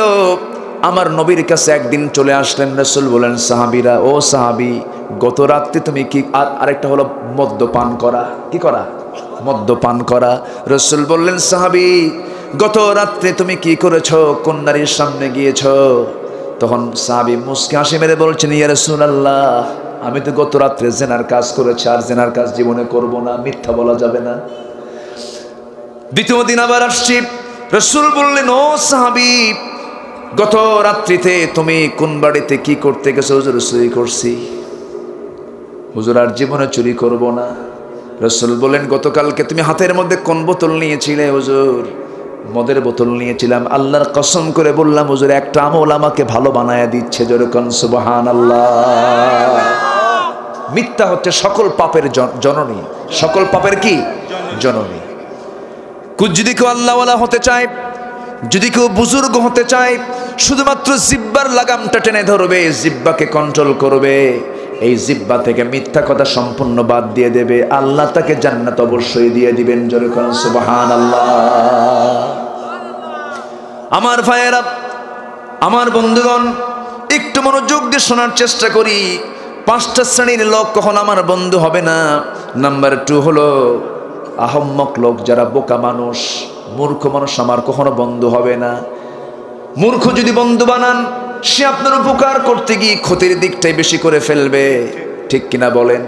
বরঞ্চ মূর্খ বন্ধু থেকে জ্ঞানী শত্রু ভালো। জ্ঞানী শত্রু একদিন আপনার বন্ধু হয়ে যেতে পারে, কিন্তু মূর্খা জীবন চেষ্টা করে আপনার উপকার করবে না, সে আপনার কখনো বন্ধু হতে পারে না। আমার ভাইরা দেখেন না, কিছু কিছু মূর্খতার সমাজ আমরা লক্ষ্য করি, মাঝে মাঝেই মূর্খের মতো কথা বলে, কিন্তু বড় পদ নিয়ে বসে আছে। আছে না নাই? বড় পদে বসে মূর্খতার আচরণ করে। আমরা কি করেছি? আমরা কি অপরাধ করলাম? আমরা কোরআন হাদিসের একটু কথা বলি, হক কথা বলি, জেনার বিরুদ্ধে কথা বলি, সুদের বিরুদ্ধে কথা বলি, ঘুষের বিরুদ্ধে কথা বলি, অপরাধের বিরুদ্ধে কথা বলি, জেনার বিরুদ্ধে কথা বলি, মদ জুয়ার বিরুদ্ধে কথা বলি, কোরআন হাদিসের কথা বলি, শিরকের বিরুদ্ধে কথা বলি, কুফুরের বিরুদ্ধে কথা বলি। এই কথাও এক পক্ষ বলতে দিতে চায় না, বাধার সৃষ্টি করতে চায়। আছে না নাই? সাবধান করে দিচ্ছি আমি তাদেরকে, এটা আমার দায়িত্ব। সাবধান করে দিচ্ছি, আল্লাহর কসম করে বলছি, আপনি থাকবেন না, আমি থাকবো না। কোরআন ছিল, আছে, থাকবে। ঠিক কিনা? তুমি যতই বাহাদুরি দেখাও না কেন, তুমি পরাজিত হবে, ইসলাম পরাজিত হবে না। সম্মানিত ভাইয়েরা, আমাদেরকে বলে, এই তো কুষ্টিয়াতেই তো না, কোথায় বলে হাত ভাঙ্গো, আছে না নাই? হাত ভেঙ্গে দাও। সম্মানিত ভাইয়েরা, এই জাতীয় কথা আপনি কেন বলবেন? আপনার গায়ের যে পোশাকটা, এটাও তো জনগণের টাকায়। ঠিক কিনা? আমরা আইনকে শ্রদ্ধা করি, আমরা আইনকে সম্মান করি, আমরা অবশ্যই ভালোবাসি। আপনাকে যিনি চালান স্বরাষ্ট্রমন্ত্রী, তার মুখ থেকে তো এরকম কোনো কথা বের হয় না। ঠিক কিনা? স্বরাষ্ট্রমন্ত্রীর কথা কত সুন্দর মার্জিত কথা, তার মুখ থেকে তেমন জাতীয় কোনো কথা বের হলো না। আপনি এমন করে কথা বলেন কেন? এই সমস্ত কথা হলো সভ্য লোকের কথা নয়, বস্তির কথা। আবার আরেকজন কয় ঘাড় মটকায় দেব, আবার আরেকজন কয় খেলা হবে। আছে না নাই? আমাদের ঠেকা পড়ছে খেলা। ঠিক কিনা? মূর্খের সঙ্গে কোনো খেলা আছে নাকি? Foul player. দেখছেন? ও আজকে শুধু আমি পারি, কয় ফাউল প্লেয়ার, ও তো রেড কার্ড পাওয়া। ঠিক কিনা? আমরা সবার সঙ্গে খেলবো না। খেলতে যাব কেন? আমরা মোহাব্বত করতে শিখেছি। আমরা খেলতে জানি না, আমরা মোহাব্বত করতে জানি। আমরা আক্রমণ করি না, আমরা বুকের মধ্যে টেনে রাখি। আল্লাহু আকবার বলেন। ইসলাম কখনো আঘাত করতে শেখায় না। কষ্ট হচ্ছে? আলোচনা চালাই, জোরে বলি ইনশাআল্লাহ। এত সুন্দর মানুষ আপনারা, খুবই সুন্দর মানুষ, বলি আলহামদুলিল্লাহ। এই যে শামসু ভাই আমার খুব প্রিয় মানুষ, মুখে দাড়ি নাই, বুঝলেন? কেন যে দাড়ি নাই আল্লাহই জানে। মনে হয় আজরাইলকে বলছে তুই বছর 30 পরে আয়, আমি দাড়ি টেনে রাখার পরে তুই আসিস। কেন যে মুসলমান দাড়ি রাখেন আমার বুঝে আসে না। এই করোনা আসছে, এরপরেও যদি দাড়ি না রাখে তাহলে কেমন হলো কণ্ঠ? আমরা দাড়িওয়ালা হব। দেখেন আওয়াজ কিন্তু নাই। দাড়িওয়ালা হব, জোরে বলে ইনশাআল্লাহ, আরো জোরে ইনশাআল্লাহ। আজকের থেকে যারা দাড়ি কেটেছেন আজ পর্যন্ত আর জীবনে দাড়িতে খুর লাগাবেন না, এমন সিদ্ধান্ত নেবেন। কারা কারা হাত তুলে দেখান। দাড়িওয়ালা তোলে কেন? যারা যারা খুর লাগিয়েছেন আর লাগাবেন না নতুন করে, কারা কারা আছেন হাত তোলেন দেখি।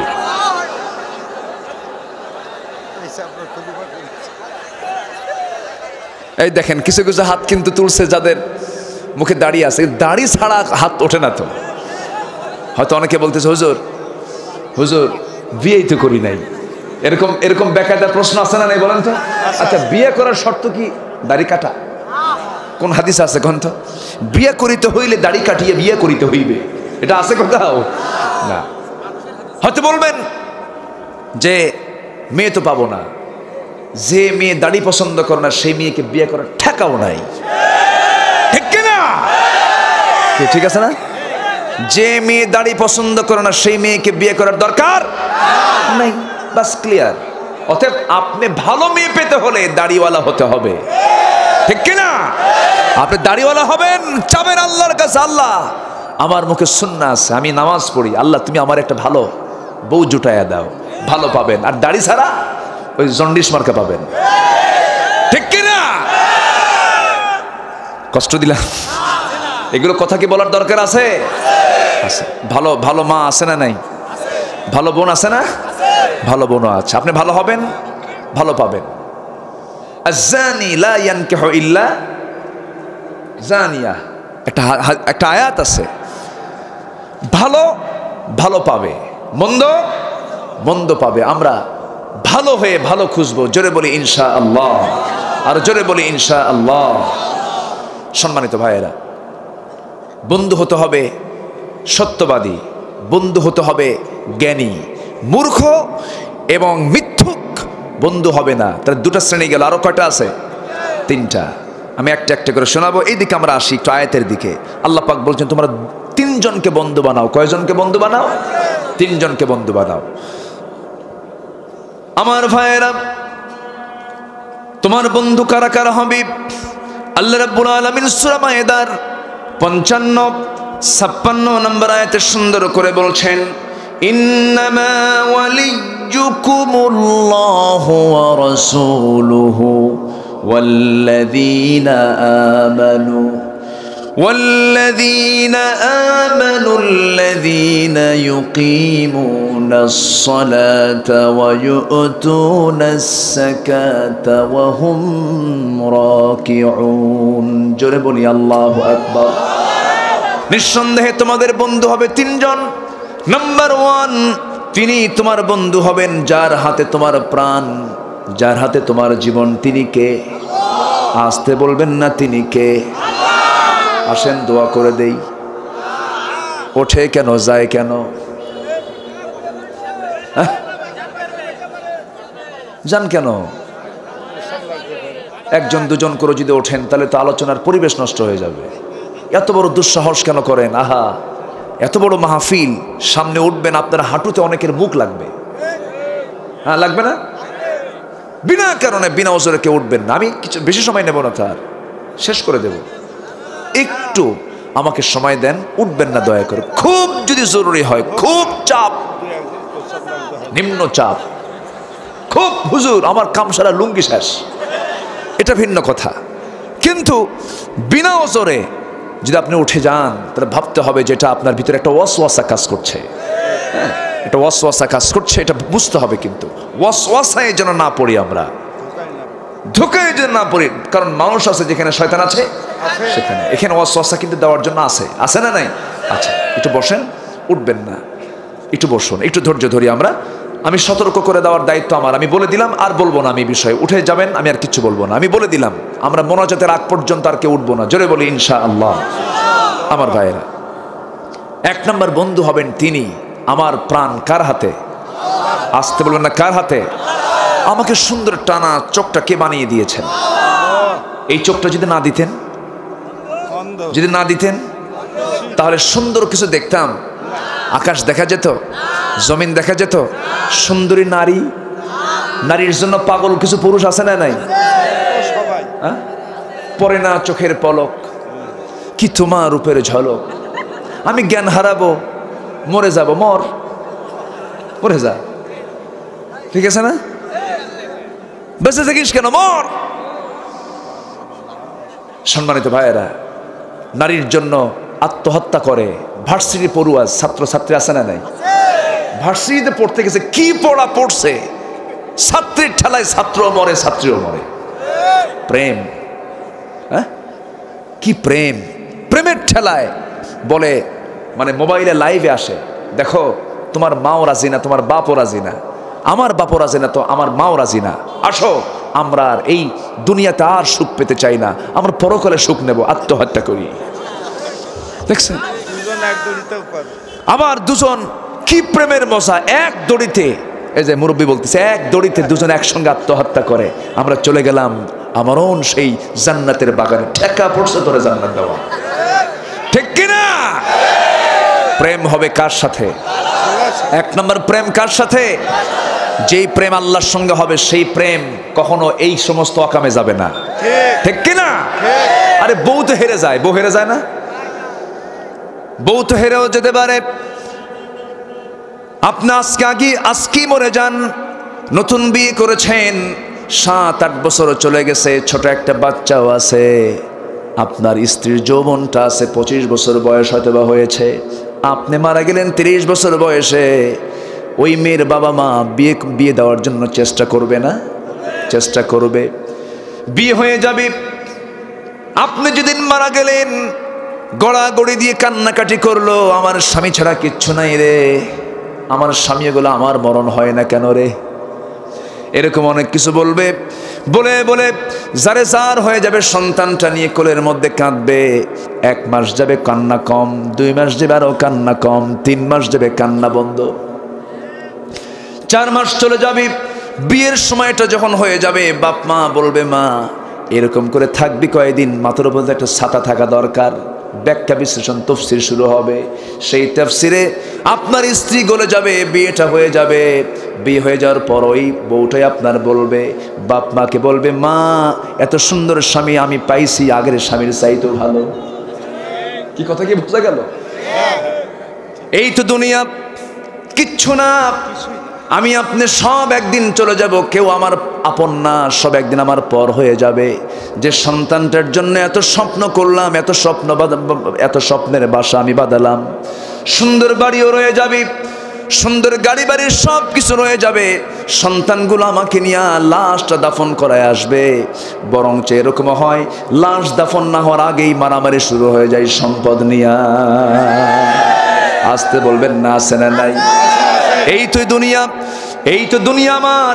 এই জন্য আমার ভাইয়েরা বলি, আমার বন্ধু তো কেউ না, আমার বন্ধু তো সুদিনের দুর্দিনের সব সময়ের জন্য আমার বন্ধু কে? আমি যখন মার পেটের মধ্যে ছিলাম, মার পেটে আমার বডিটা বানায় দিয়েছেন কে? সুন্দর করে 2টা চোখ বানিয়ে দিয়েছেন কে? 2টা হাত বানিয়ে দিয়েছেন কে? 2টা পা বানিয়ে দিয়েছেন কে? আমার মাথা থেকে পা পর্যন্ত যদি একটু ব্যাখ্যা করতে যাই, অনেক সময় লেগে যাবে। আল্লাহ কত সুন্দর করে বানিয়ে দিয়েছেন, মাথার চুলটা কত সুন্দর করে দিয়েছেন। সেই নারীর কালো কেশ দেখে পুরুষ তুমি আশ্চর্য হয়ে যাও না? আশ্চর্য হওয়া যাবে না। যেমন করে ইউসুফ আলাইহিস সালাম, তিনি আশ্চর্য হন নাই, তিনি পাগল হন নাই। যখন জুলাইখা ইউসুফ আলাইহিস সালামকে ঘরের মধ্যে তুলে নিয়ে যখন বলে ফেলল, ও ইউসুফ, 12টা দরজা তালা মেরে দিয়েছি, কেউ নাই, আমি আর তুমি ছাড়া। এই পৃথিবীর কোনো প্রাণীর গন্ধই ঘরের মধ্যে নাই, কেউ দেখতে পাবে না। তুমি আমাকে প্রেম দাও, আমি তোমার জন্য দিওয়ানা হয়ে গেছি। ইউসুফ আলাইহিস সালাম বলছেন, ও জুলাইখা, আমার প্রেমিক তো 1 নম্বর হলেন আমার আরশের মালিক আল্লাহ তাআলা। জোরে কোন সুবহানাল্লাহ, আর জোরে বলুন সুবহানাল্লাহ। আমার 1 নম্বর বন্ধুকে আসতে বলবেন না কে? ইউসুফ আলাইহিস সালাম সামনে দাঁড়ানো।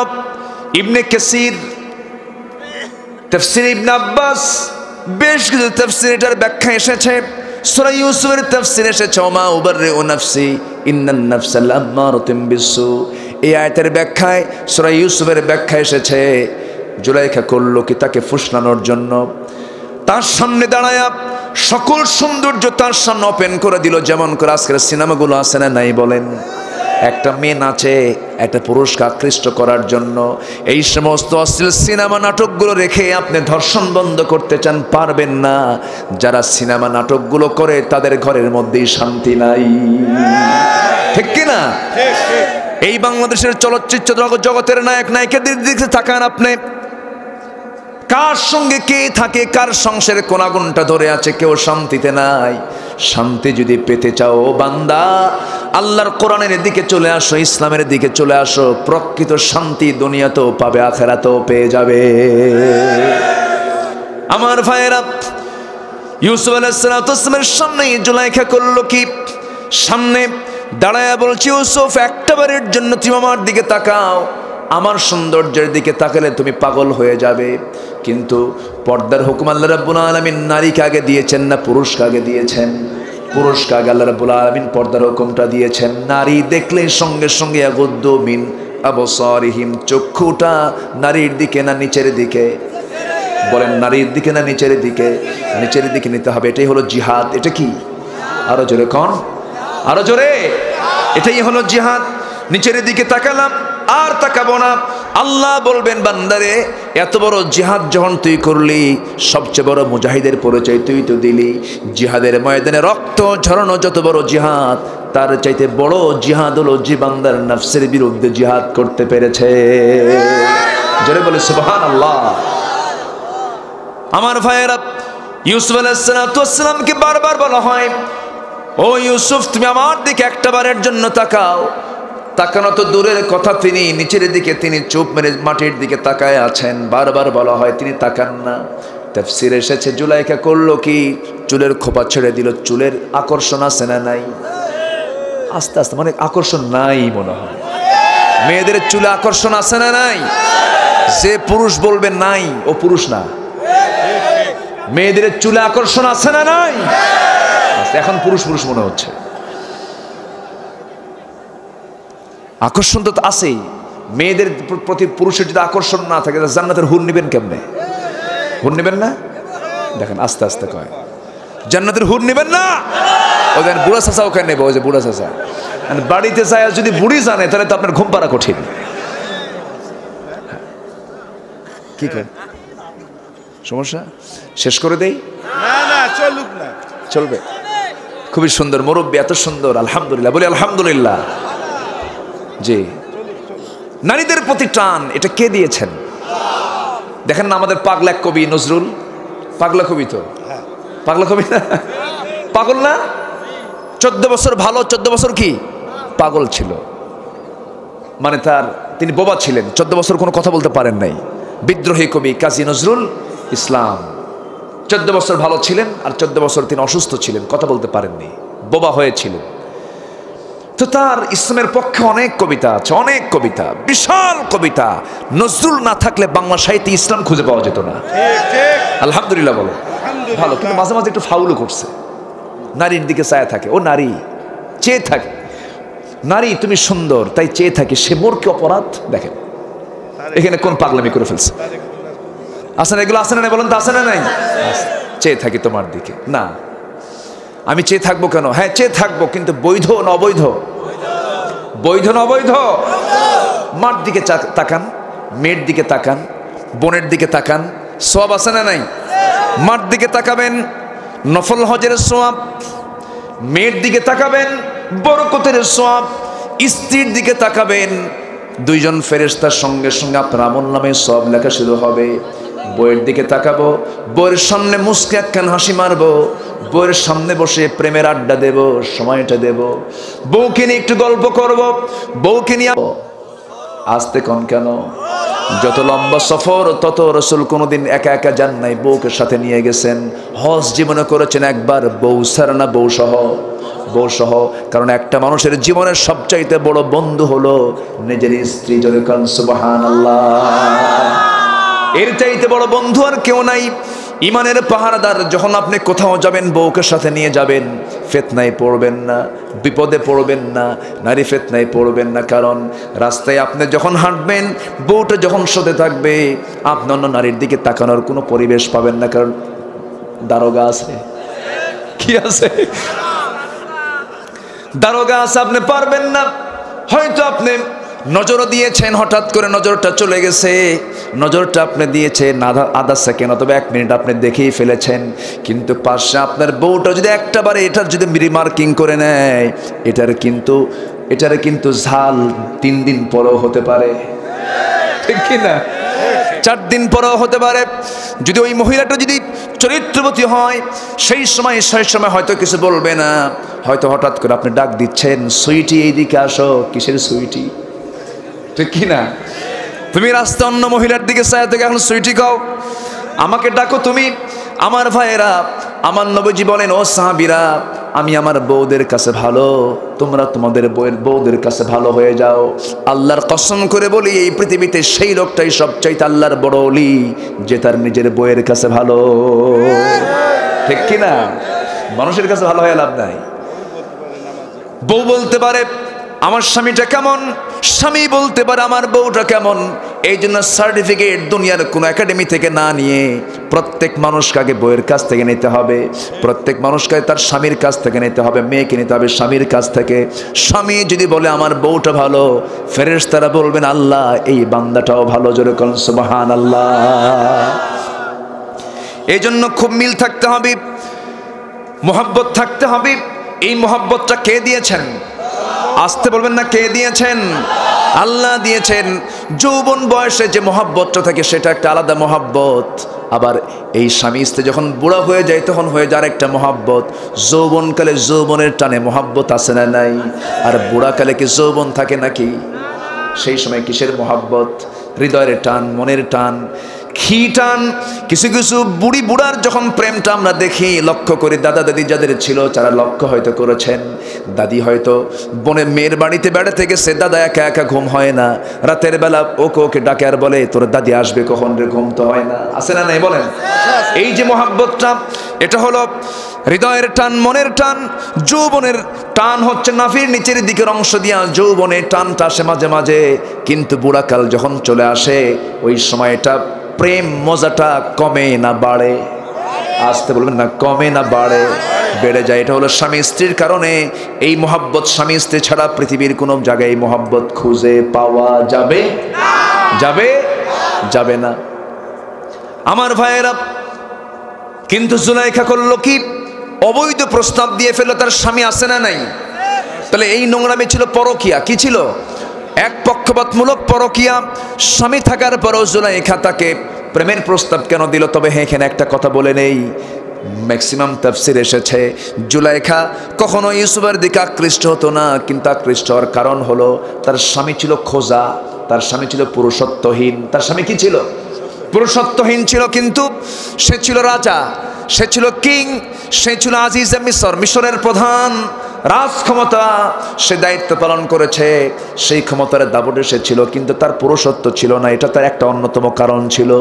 আমার ভাইরা, জুলাইখা যখন তার দিকে আকৃষ্ট করার জন্য নিজের যৌবনটা যখন তার সামনে প্রেজেন্ট করলো, চুলের খোপা ছেড়ে দিল, বুকের কাপড় চোপড়গুলো খুললো, পাট্টাগুলো খুললো, তার দিকে যখন গোটা বডি যখন ঝুঁকে দিল, আমার বন্ধুগণ, এই জায়গায় ঈমান রক্ষা করা কিন্তু সাধারণ কোনো বিষয় নয়।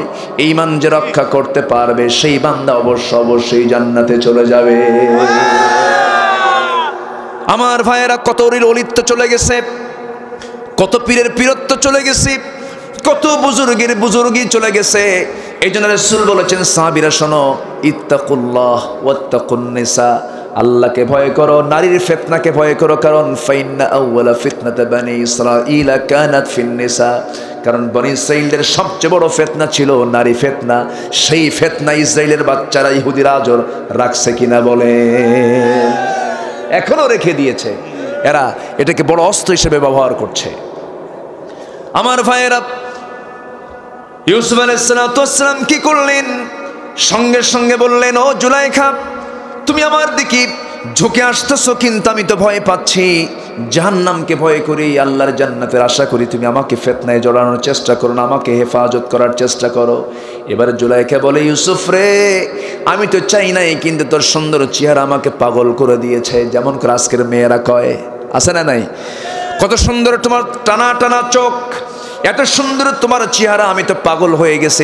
জুলাইখা ইউসুফকে বলতেছে, ইউসুফ আলাইহিস সালাম বলছেন, ও জুলাইখা, আমার চোখের তুমি প্রশংসা করো না, চোখ যিনি বানিয়েছেন সেই আল্লাহর তুমি প্রশংসা করো।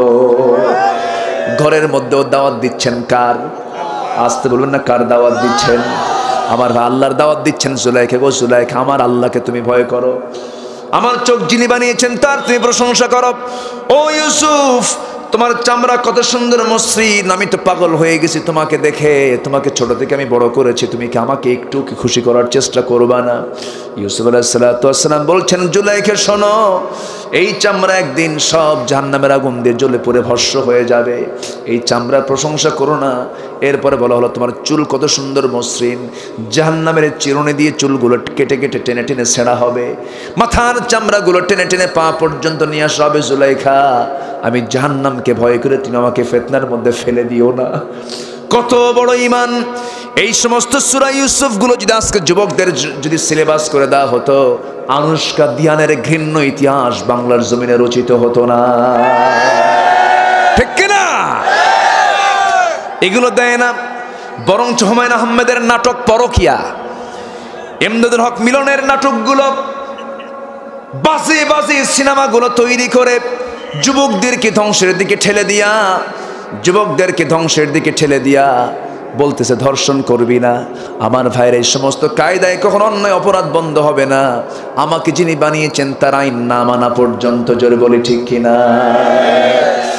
ইউসুফ আলাইহিস সালাম বললেন, ও জুলাইখা, আমাকে তুমি আকৃষ্ট করতে পারবে না, কারণ আমি আল্লাহকে ভয় করি। তার গায়ের দিকে সে ঝুঁকে পড়ার চেষ্টা করতেছে। উনি পিছু হটতেছেন, পিছু হটতে হটতে পিঠ যখন দেয়ালে ঠেকে গেছে, দেয়ালে ঠেকার সঙ্গে সঙ্গে তিনি চিৎকার মেরে আল্লাহ আল্লাহ বলে ডাকতেছে, আল্লাহ, আমি আর কোথায় যাব, কোন দিকে যাব? আকাশের দিকে তাকান, আকাশও বন্ধ। ডানে তাকান, কিচ্ছু নাই, বামে তাকান, কিচ্ছু নাই, সামনেও তাকাতে পারেন না। চক্ষু বন্ধ করে যখন আল্লাহকে বলছেন, আল্লাহ, আমার পিঠ তো দেওয়ালে ঠেকলো, এখন কি করা যায়? সঙ্গে সঙ্গে আল্লাহ তার হারানো পিতার ছবি যখন তার সামনে যখন তিনি দেখতে পেলেন, পিতার সামনে এমন চিন্তা তো আসে না, তখন তার ফিলিংসটা অন্যদিকে চলে গেল। চক্ষু বন্ধ করলেন, শেষ চেষ্টা করলেন, দরজার দিকে দৌড় মারার জন্য চেষ্টা চালালেন। চেষ্টা করেন বান্দা, সাহায্য করেন, চেষ্টা করে বান্দা, সাহায্য করেন আল্লাহ। আল্লাযীনা জাহাদু ফীনা লানাহদিয়ান্নাহুম সুবুলানা, যে বান্দা আমার দিকে আসার জন্য চেষ্টা চালায়, তার জন্য আমি একটা রাস্তা না, সুবুল সাবিলের বহু বচন, অসংখ্য রাস্তা আমি তার জন্য বের করে দেই। যেরকম সুবহানাল্লাহ। চক্ষু বন্ধ করে দরজার দিকে দৌড় মারলেন, দরজা পটপট করে খুলে গেল, বাইরে বের হলেন। কিন্তু জুলাইখা ছাড়ে না। মেয়েরা তো নাছড়বান্দি হয়ে অনেক সময় জামার আস্তিনটা টেনে ধরেছে, জামাটা ছিঁড়ে গেছে। কামিসুহু মিন দুবুরিন, ইতিহাস সবার কম বেশি জানা আছে, একটু স্মরণ করায় দিচ্ছি। যখন সামনে এরকম করে অবস্থা সৃষ্টি হলো, সামনে স্বামী হাজির হয়ে গেছে, বলতেছে, ইন্না কাইদাকুন্না আযীম, ষড়যন্ত্র মারাত্মক, মামলা দেব। মামলা দেওয়া হলো, মামলার রায় হয়ে গেল। শেষ পর্যন্ত বিচারের রায় হলো সম্পূর্ণ দোষী জুলাইখা, নির্দোষ ইউসুফ আলাইহিস সালাম। কারণ জুব্বার পিছনে ছেঁড়া মানে ইউসুফ দৌড় মারতে চেয়েছে, কিন্তু জুলাইখা তাকে টান মেরে ধরেছে। কিন্তু আইনটা উল্টায় দিল। আইন উল্টায় দিয়া ক্ষমতার দম্ভে, ক্ষমতার পাওয়ারের সব কিছু উল্টা পাল্টা করে দিয়ে শেষ পর্যন্ত জুলাইখাকে নির্দোষ প্রমাণ করার জন্য জুলাইখার আইনটা, জুলাইখার অপরাধটা ইউসুফের উপরে চাপায়া দিয়ে বললে, ইউসুফ, তোমাকে জেলখানায় ঢুকতে হবে। ইউসুফ আলাইহিস সালাম মুস্কি হাসি মেরে বলেন, হাব্বু ইলাইয়া, আমার কাছে জেলখানায় প্রিয়। কেন? জুলাইখার দারুণ ডিস্টার্ব সহ্য হয় না, আমার জেলখানায় ঢুকা। জোরে বলেন সুবহানাল্লাহ, আরো জোরে বলেন সুবহানাল্লাহ। জেলখানায় ঢুকে পড়লেন। তার কোনো বিন্দু পরিমাণ কোনো দোষ ছিল না, কোনো অপরাধ ছিল না, কিন্তু জেলখানায় ঢুকানো হলো জেনার মামলায়। আল্লাহর পয়গম্বরদের বিরুদ্ধে যদি জেনার মামলা হয়, আল্লাহর পয়গম্বরদেরকে যদি জেনার অভিযুক্ত করে যদি করাত দিয়ে চিরে দুই টুকরা করে দেওয়া হয়, আলেমদের বিরুদ্ধে হতেই পারে, ঠিক কিনা? হতেই পারে। সম্মানিত ভাইরা, আমার দিকে তাকান। কষ্ট পাচ্ছেন আপনারা? কষ্ট পাচ্ছেন? ও আল্লাহ, এত বেজে গেছে। চলুক চলুক, কোথায় হ্যাঁ, আলোচনা চলুক। হুজুর মরুক, হুজুর মারবে এখানে, যুবক মানুষ। জি, খুব সুন্দর বলি আলহামদুলিল্লাহ। আরো জোরে আলহামদুলিল্লাহ। বন্ধু কয়জন? বন্ধু কয়জন? বন্ধু বানাবো না কয়জনকে? বলেছি কয়জন? আর আছে কয়জন? নাম্বার 3, কৃপণ। কৃপণ বোঝেন তো? হ্যাঁ হ্যাঁ, বিপদে পড়লে কৃপণকে আগায় না না, না আরো বেশি বিপদে ফেলায়? পয়সা পাই আরো বেশি বিপদে পড়ে যাবেন। কৃপণ কখনো বন্ধ হবে না, কৃপণ কখনো ঠিক বন্ধ হতে পারে না। ঠিক। কৃপণের সঙ্গে আল্লাহর কোনো সম্পর্ক নাই। আমরা ইমানদার কখনো কৃপণ হয় না, ইমানদার হয় উদার এবং ইমানদার হয় মিতব্যয়ী। ইমানদার হয় কি? মিতব্যয়ী। এই মাইকের আওয়াজ বন্ধ হলো কেন? টন বন্ধ হয়ে গেছে। যেখানে ভিতরের উনি সিদরাতুল মুনতাহা হয়ে গেছিল, ওনার আর কত আর থাকে বলেন না, বোঝেন না? উনি তো ওয়াজ প্রত্যেকদিন শোনে, আপনাদের শোনেন না। ভাবতেছে হুজুর আপনি ওয়াজ করেন, আমি একটু ঘুমাই। উনি ঘুমেছিলেন, এই জন্য মাঝখানে আবার মেশিন একটু ডিস্টার্ব করতেছিল। ঠিকঠাক রাখেন, ঠিক আছে না? বলি আলহামদুলিল্লাহ। মাইকম্যান খুব ভালো, খুব মিষ্টি হাসি দিয়েছে। নামাজ মনে হয় পড়ে, 5 ওয়াক্ত পড়ে তো নাকি? পড়েন না? কিচ্ছু কয় না, হাও কয় না, নাও কয় না। হ্যাঁ, ও চেষ্টা করে। আমরা দোয়া করি আল্লাহ তুমি সারা জীবন চেষ্টা করার তৌফিক দাও নাকি? হ্যাঁ, আল্লাহ তুমি নামাজি বানাও। জোরে বলি আল্লাহুম্মা আমিন। আমার নবীজি সবার খবর রাখতেন। রাসূলের দাওয়াতও এরকম ছিল, সবার খবর রাখতেন রাসূল। ছোট্ট একটা ছেলে আসছে, রাসূল বললেন তুমি কেমন আছো? ভালো। তোমার বাড়ির পাখিটা কেমন আছে বলো তো? ছোট্ট সাহাবী কেঁদে ফেলে বলছে হুজুর আপনি আমার পাখির খবরটাও নিলেন। সুবহানাল্লাহ বলেন। বিশ্বনবী কি মানের তিনি ছিলেন, বলি আলহামদুলিল্লাহ। জোরে বলি আলহামদুলিল্লাহ। কৃপণ হওয়া যাবে না, আবার অপচয়কারীও হওয়া যাবে না। যেখানে আমার একটা হলেই চলে সেই জায়গায় 3টা করা যাবে না। বিলাসিতা করা যাবে না। বিলাসী যে হবে সে হচ্ছে অপচয়কারী। সে কি? শয়তানের বন্ধু, শয়তানের বন্ধু, শয়তানের ভাই। সে শয়তানের কি ভাই? এটা কার ঘোষণা? আল্লাহর ঘোষণা। আবার কৃপণ হওয়া যাবে না। আল্লাহ রাব্বুল আলামিন বলেন লা তাজআল ইয়াদাকা মাগলুলাতান ইলা উনুকিক ওয়া লা তাবসুতহা কুল্লাল বাসত। তুমি তোমার হাতটাকে ঘাড়ের সঙ্গে বেঁধে রেখো না, মানে কৃপণ হয়ে যেও না। আবার হাতটা এমন ভাবে ছেড়ে দিও না যেন তোমার দ্বারা বিন্দু পরিমাণ কোনো অপচয় হয়। অপচয় করো না, আবার কৃপণ হয়েও না। মাঝখান পর্যন্ত তুমি মিতব্যয়ী থেকে যাও। যা লাগবে তা খরচ করো, যা লাগবে না তা খরচ করার কোনো প্রয়োজন নাই। আল্লাহ বলছেন বান্দা এটা হয়ে যাও, কৃপণ হয়েও না। কৃপণ আমার কখনো বন্ধু হতে পারে না। নাম্বার 4 হলো কাপুরুষ, ভীতু পুরুষ। বিপদে পড়ে গেছেন, দেখবেন ও আপনার উপকার তো দূরের কথা বলবে, বাবা আপন চাচা আপন প্রাণ বাঁচা। এরকম কিছু লোক আছে না নাই? বাবা ওই জায়গায় যাওয়া যাবে না, মামলা খাবো, তুই খা, তোর 14 গোষ্ঠী খা, আমি মরি আমি বাঁচি। আছে না নাই বলেন? এই জাতীয় লোক কখনো বন্ধু হবে না। এই জাতীয় লোককে কখনো বন্ধু বানানো যাবে না।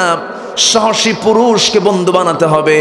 আপনি বিপদে পড়বেন না, আপনার জন্য উপকার হবে এটা। আমার বন্ধুগণ, নাম্বার 5 হলো ফাসিক লোক, পাপিষ্ঠ লোক কখনো বন্ধু হবে না। ফাজির যখন, ফাসিক যখন, তারা কখনো বন্ধু হতে পারে না। কারণ আপনার পাপের কালিমা আপনার গায়ে লেগে দিতে পারে, তার পাপ আপনার গায়ে চলে আসতে পারে। এই জন্য পাপিষ্ঠ নরধম ব্যক্তি কখনো ইমানদার বান্দার বন্ধু হবে না। আমার ভাইয়েরা, বন্ধু হবে কারা? 3 শ্রেণী বন্ধু হবেন। 1 নাম্বার হচ্ছেন আমার আল্লাহ তাআলা। সে আল্লাহর কাছে আমরা ফিরে যাব। ফিরবো না? আমরা ফিরে যাব না? আমরা আসল বাড়িতে যেতে চাই। জোরে বলি ইনশাআল্লাহ। আমার বাপ দাদার বাড়ি কোথায়? কালীগঞ্জ। কিছুই কয় না। আমার বাপ দাদার বাড়ি কোথায়? জান্নাত। আমরা ফিরে যেতে চাই কোথায়? ফিরে যেতে চাই আমরা জান্নাতে। জাহান্নামটা হলো বিপদের পথ, সেই পথে আমাকে আপনাকে যাওয়া যাবে না। জান্নাত পাওয়ার জন্য প্রীত করব, মোহাব্বত করব, প্রেম করব, মোহাব্বত করব, ভালোবাসবো। এক নম্বর কাকে? আল্লাহকে আমরা ভালোবাসবো। আল্লাহ বান্দাকে প্রশ্ন করে বলছেন, কাইফা তাকফুরুনা বিল্লাহি ওয়া কুনতুম আমওয়াতান ফাআহইয়াকুম সুম্মা ইউমীতুকুম সুম্মা ইউহয়ীকুম সুম্মা ইলাইহি তুরজাউন। জোরে বলি আল্লাহু আকবার। বান্দা তুমি আমাকে কেমন অস্বীকার করো? তুমি তো নিষ্প্রাণ ছিলে, আমি তোমাকে প্রাণ দিয়েছি, আবার তোমাকে আমি মৃত্যু করব, আবার তোমাকে জিন্দা করব, আমার কাছেই তোমাকে ফিরে আসতে হবে। ও বান্দা তুমি আমাকে ভুলে যেও না, মনোযোগ দিয়ে নামাজটা পড়ো, আমার সঙ্গে প্রেম করো। আজান যখন শুনবো তখন চলে যাব কোথায়? আসতে বলবেন না, কোথায় চলে যাব? মসজিদের দিকে চলে যাব। এই পৃথিবীর সেরা মানুষ আমার নবীর জীবনে এক ওয়াক্ত নামাজকে কাজা ছিল নাকি? আসতে কোন কেন ভাই? কাজা ছিল? আমরা কাজা করব? আমার নবীর জীবনের শেষ কথা, আমার নবীর জীবনের শেষ বাণী, শেষ আওয়াজ কিন্তু অন্য কিছু ছিল না। ছেলে নিয়েও কথা বলেন নাই, মেয়ে নিয়েও কথা বলেন নাই, বউ বাচ্চা নিয়ে কথা বলেন নাই, সম্পদ নিয়ে কথা বলেন নাই। আমার নবীর জীবনের শেষ কথা একটাই ছিল, সাহাবীরা ও আমার আয়েশা, আমার উম্মতকে জানিয়ে দিও, আমার উম্মতরা যেন আল্লাহর সঙ্গে প্রেম করতে নিয়ে একটা বিষয় খেয়াল করে, আসসালাত আসসালাত আইমা মালাকাত আইমানুকুম, আমার উম্মতরা যেন 5 ওয়াক্ত নামাজ যেন কখনো না ছেড়ে দেয়। সবাই কি নামাজ পড়তে রাজি আছি? 5 ওয়াক্ত নামাজ পড়বেন। কার একটা হাত তুলে দেখান, চিৎকার মেরে বলি ইয়া আল্লাহ। আরো জোরে ইয়া আল্লাহ, ইয়া রহমান, ইয়া রহিম, ইয়া হাইয়্যু, ইয়া কাইয়্যুম। আমাদেরকে 5 ওয়াক্ত সালাত আদায় করার তৌফিক তুমি আল্লাহ দিয়া দাও। জোরে বলি আমিন, আরো জোরে আমিন, আরো জোরে আমিন। হাত নামান। নবীজির জীবনে তাহাজ্জুদ বাদ যায়নি। জোরে বলি সুবহানাল্লাহ। তাহাজ্জুদটাও তিনি বাদ দেননি, কেঁদে কেঁদে নামাজ পড়েছেন। নবীজি যখন মারা যাবেন, মৃত্যুর সময় যখন চলে এসেছে, সবার কাছ থেকে বিদায় নিলেন। আম্মা জান আয়েশা তিনি কাছাকাছি ছিলেন। আম্মা জান আয়েশা তিনি হাদিসটা বর্ণনা করেন, রসুল আমার ঘরে আসলেন, আমি রসুলকে শোয়া দিলাম, বালিশ দিলাম, বালিশ নিলেন না। রসুল বলছেন আয়েশা তোমার উরুটা বিছায়া দাও। সুবহানাল্লাহ বলবেন না? উরুতে মাথা রাখলেন, শুয়ে পড়লেন। প্রচন্ড মাথা ব্যথা, যন্ত্রণায় ছটফট করছেন। আমার নবীজি বলছেন আজান হয়ে গেল, দেখি আমি চেষ্টা করি মসজিদে যাব। নামাজের কি নেশা! সেই উম্মতে মুহাম্মাদের নামাজের নেশার দরকার আছে না নাই? যে আল্লাহকে ভালোবাসবে তার নামাজের নেশা থাকবে 16 আনা, ঠিক কিনা? তার নামাজের নেশা থাকবে কয় আনা? 16 আনা। আমার নবীজি বলছেন আমি একটু মসজিদে যাওয়ার চেষ্টা করি। দাঁড়াতে নেই, মাথা চক্কর মেরে পড়ে গেলেন। বললেন আয়েশা আমার বুঝি জামাতে নামাজ হবে না, তোমার বাবাকে ডাক দিয়ে বলো আমার মুসাল্লায় দাঁড়ায় যেন আমার দায়িত্বটা পালন করে। অর্থাৎ তিনি বুঝাইয়া দিলেন আমার পরবর্তী এই রাষ্ট্রের দায়িত্ব পালন করবে আমার আবু বকর। সুবহানাল্লাহ বলবেন না?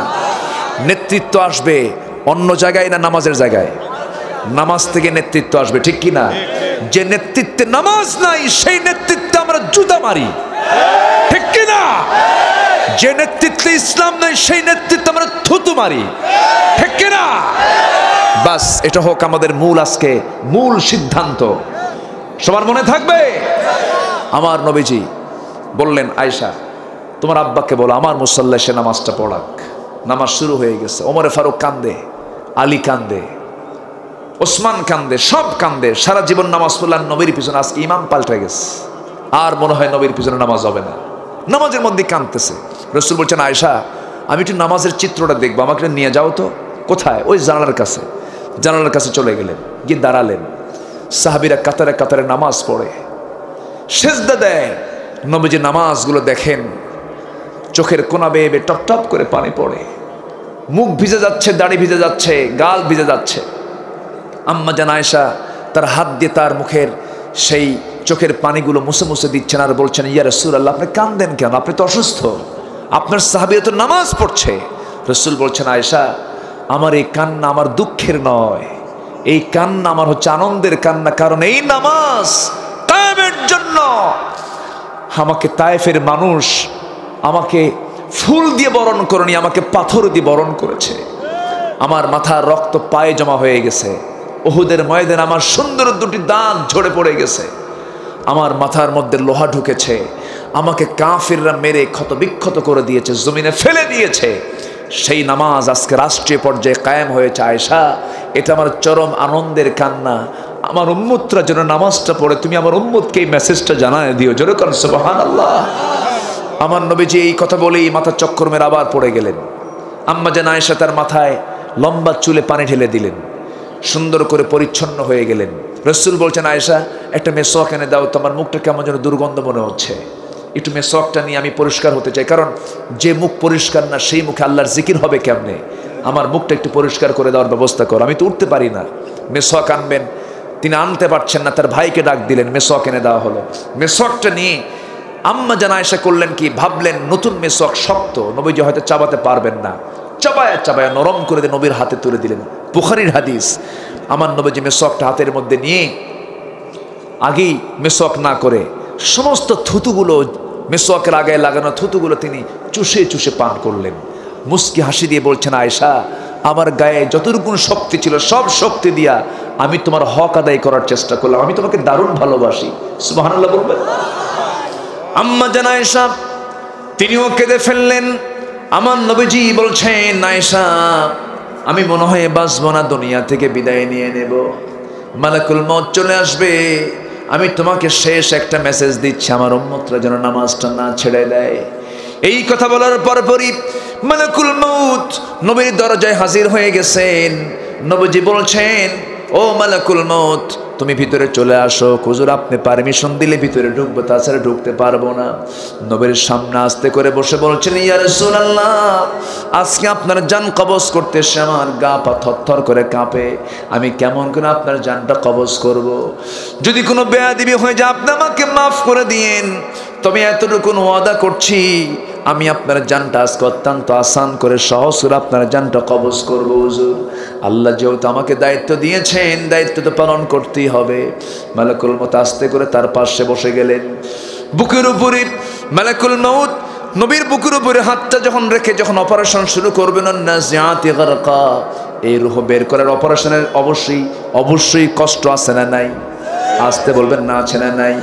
ওয়াজাআত সাকরাতুল মাউত বিল হক যালিকা মা কুনতা মিনহু তাহিদ। সাকরাতুল মাউত, মৃত্যুর যন্ত্রণা সমস্ত প্রাণীর জীবনে আছে না নাই? আছে।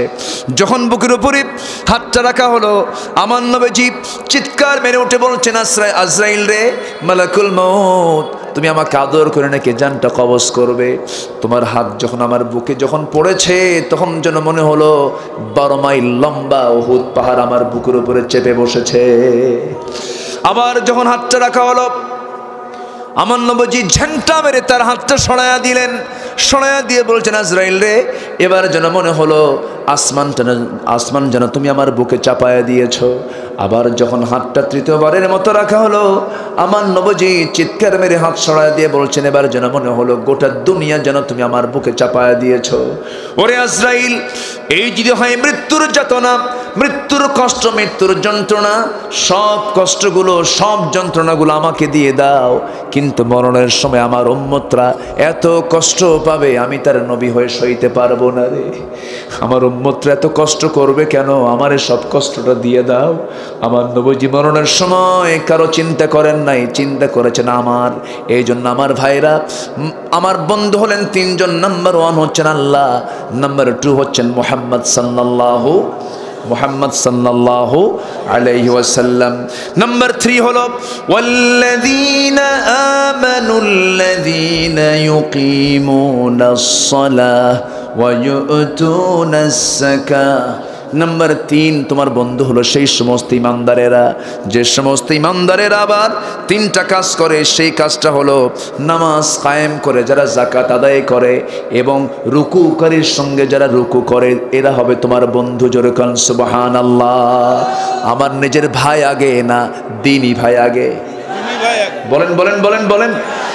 নিজের ভাই যদি কাফের হয়, নিজের ভাই যদি মুনাফিক হয়, নিজের ভাই যদি ফাসিক হয়, সে আমার কেউ না। আমার আগে হলো ইমানদার ভাই, জোরে কোন ঠিক কিনা? আত্মীয়তার বন্ধন ঠিক আছে, সমস্যা নেই, আত্মীয়তার বন্ধন আমরা অবশ্যই টিকে রাখবো, ভালো কথা। কিন্তু আমার আপনার সম্পর্ক হাসর পর্যন্ত গড়াবে আত্মীয়তা দিয়া না ইমান দিয়া? আসতে বলবেন না, কি দিয়া? ইমানের সম্পর্ক হলো মূল সম্পর্ক। এই সম্পর্কের বাঁধনটা মজবুত করব আমরা। এই আলোচনার বিস্তারিত ব্যাখ্যা দিতে গেলে আরো 2 ঘন্টা সময় লেগে যাবে, শর্ট করে আমি বললাম। এরপর আল্লাহ বলছেন, শোনো, এইরকম করে আল্লাহ এবং রসুলকে যারা এবং ইমানদারকে যারা বন্ধু বানাবে, আল্লাহ বলছেন ওই বান্দারাই, ওই টিমটাই হবে আল্লাহর দল। কার দল বলেন? আল্লাহর দল। আর ওই দলটাই হবে পরাজিত না বিজয়ী? পরাজিত না বিজয়ী? আল্লাহ তুমি সবাইকে বোঝার তৌফিক দাও। জোরে বলি আমিন, আরো জোরে আমিন, আরো জোরে সুম্মা আমিন। যতটুকুন হয়েছে বলি আলহামদুলিল্লাহ, জোরে বলি আলহামদুলিল্লাহ। যে যেখানে আছেন বসে পড়ি আমরা। হ্যাঁ, কি প্রশ্ন? মহিলারা মোটর সাইকেলে কিংবা প্রাইভেট চালাতে পারবে কিনা? কাম সারছে বাহ। হুজুর একটা অনুরোধ আপনাকে, আচ্ছা, নামাজে মোনাজাত করা ইমামের পিছনে জায়েজ আছে কিনা? নামাজে মোনাজাত, নামাজে তো মোনাজাত নাই, নামাজের পরে মোনাজাত। নামাজে মোনাজাত আছে নাকি? ফরজ নামাজে কোনো দোয়া আছে? নামাজই তো দোয়া। নামাজের পরে সালাম ফিরে আমার দেশের মানুষ আরবি বোঝে কম, আরবি বোঝে কম। ভাষাটা কি? আমাদের ভাষা কি? নামাজ কি? আরবি। তো আরবিতে চায়া আল্লাহর কাছে বলে, আল্লাহ কি যেন চাইছি বুঝি নাই, সালাম আসসালাম, সালাম ফিরে আল্লাহ আমারে মাফ করে দাও। বাংলা একটু বলে, বলুক, এটা নিয়ে তো ফতুয়াবাজি করার দরকার নেই, ঠিক কি না? দোয়া করুক, সমস্যা কি? বেদাত হারাম, তুই নিজেই হারাম, ঠিক কি না? বলার দরকার আছে এগুলো। আচ্ছা, এরপরে বেতের নামাজ, তারাবি নামাজ, এই সমস্ত বিষয় নিয়ে বিভ্রান্তি ছড়ায়। বুকে হাত বাঁধা, নাবিতে হাত বাঁধা, আমি নাচতে বলা, সরে বলা, এগুলো কোনো বিষয়ই না, এগুলো কোনো সাবজেক্ট। আল্লাহ এগুলো প্রশ্নই করবেন না, কোনো প্রশ্নই করবেন না আল্লাহ এগুলো নিয়ে। ফরজ ওয়াজিবের মধ্যে এগুলো পড়ে না। বলে যে যারা বুকে হাত বাঁধে এটা বেদাত, যারা নাবিতে হাত বাঁধে এটাও বেদাত। এখন সাধারণ মানুষ কি মনে করবে? এখন কোথায় বাঁধবে? বাঁধার জায়গা তো নাই, বুকও নাই, নাবিও নাই, এখন কই বাঁধবে? শেষে বাধ্য হয় আল্লাহু আকবার কপালে। কথা বোঝেন নাই? তোমার ফতুয়ায় যদি বান্দা বন্ধ হয়, নামাজিতে বন্ধ হয়ে গেল। দল্লিন না জল্লিন লাগছে গন্ডগোল। 2 গ্রুপ লাঠি নিয়ে ধরছে সলিমুদ্দি, মাঝখানে সিপা গলির মধ্যে এক সলিমুদ্দি পড়ে গেছে, ওই দিক থেকে দল্লিন লাঠি, এদিকে জল্লিন লাঠি। এই তুই দল্লিন না জল্লিন? ভাই আমি নামাজি পড়ি না। তো ওই তো ভালো আছে, ঠিক কিনা? অতএব ফিতনা সৃষ্টি করে, আল ফিতনাতু আশাদ্দু মিনাল কাতল, আল ফিতনাতু আশাদ্দু মিনাল কাতল, বিপর্যয় সৃষ্টি করা হত্যার চেয়েও জঘন্য কাজ। এজন্য এই সমস্ত কাজগুলো করা যাবে না। মোটর সাইকেলে মেয়েরা চড়বে কেন? ঠিক কিনা? মেয়েরা তো হার্ড ওয়ার্কে যাবে কেন? হ্যাঁ, আপনি গাড়িতে চড়তে পারেন।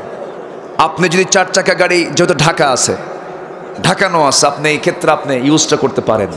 কিন্তু মোটর সাইকেল একটা ঝুঁকিপূর্ণ যানবাহন, এটা তো কোনো পুরুষেরও, মানে যে বয়স্ক লোক যারা, এনাদের হুন্ডা চালান জায়েজ নাই। কি কথাকে বুঝতেছেন আপনি? কারণ এনাদের সেই স্ট্রাবল, হ্যাঁ, আরো জোরে চালায়, বান্দা রাখবেন।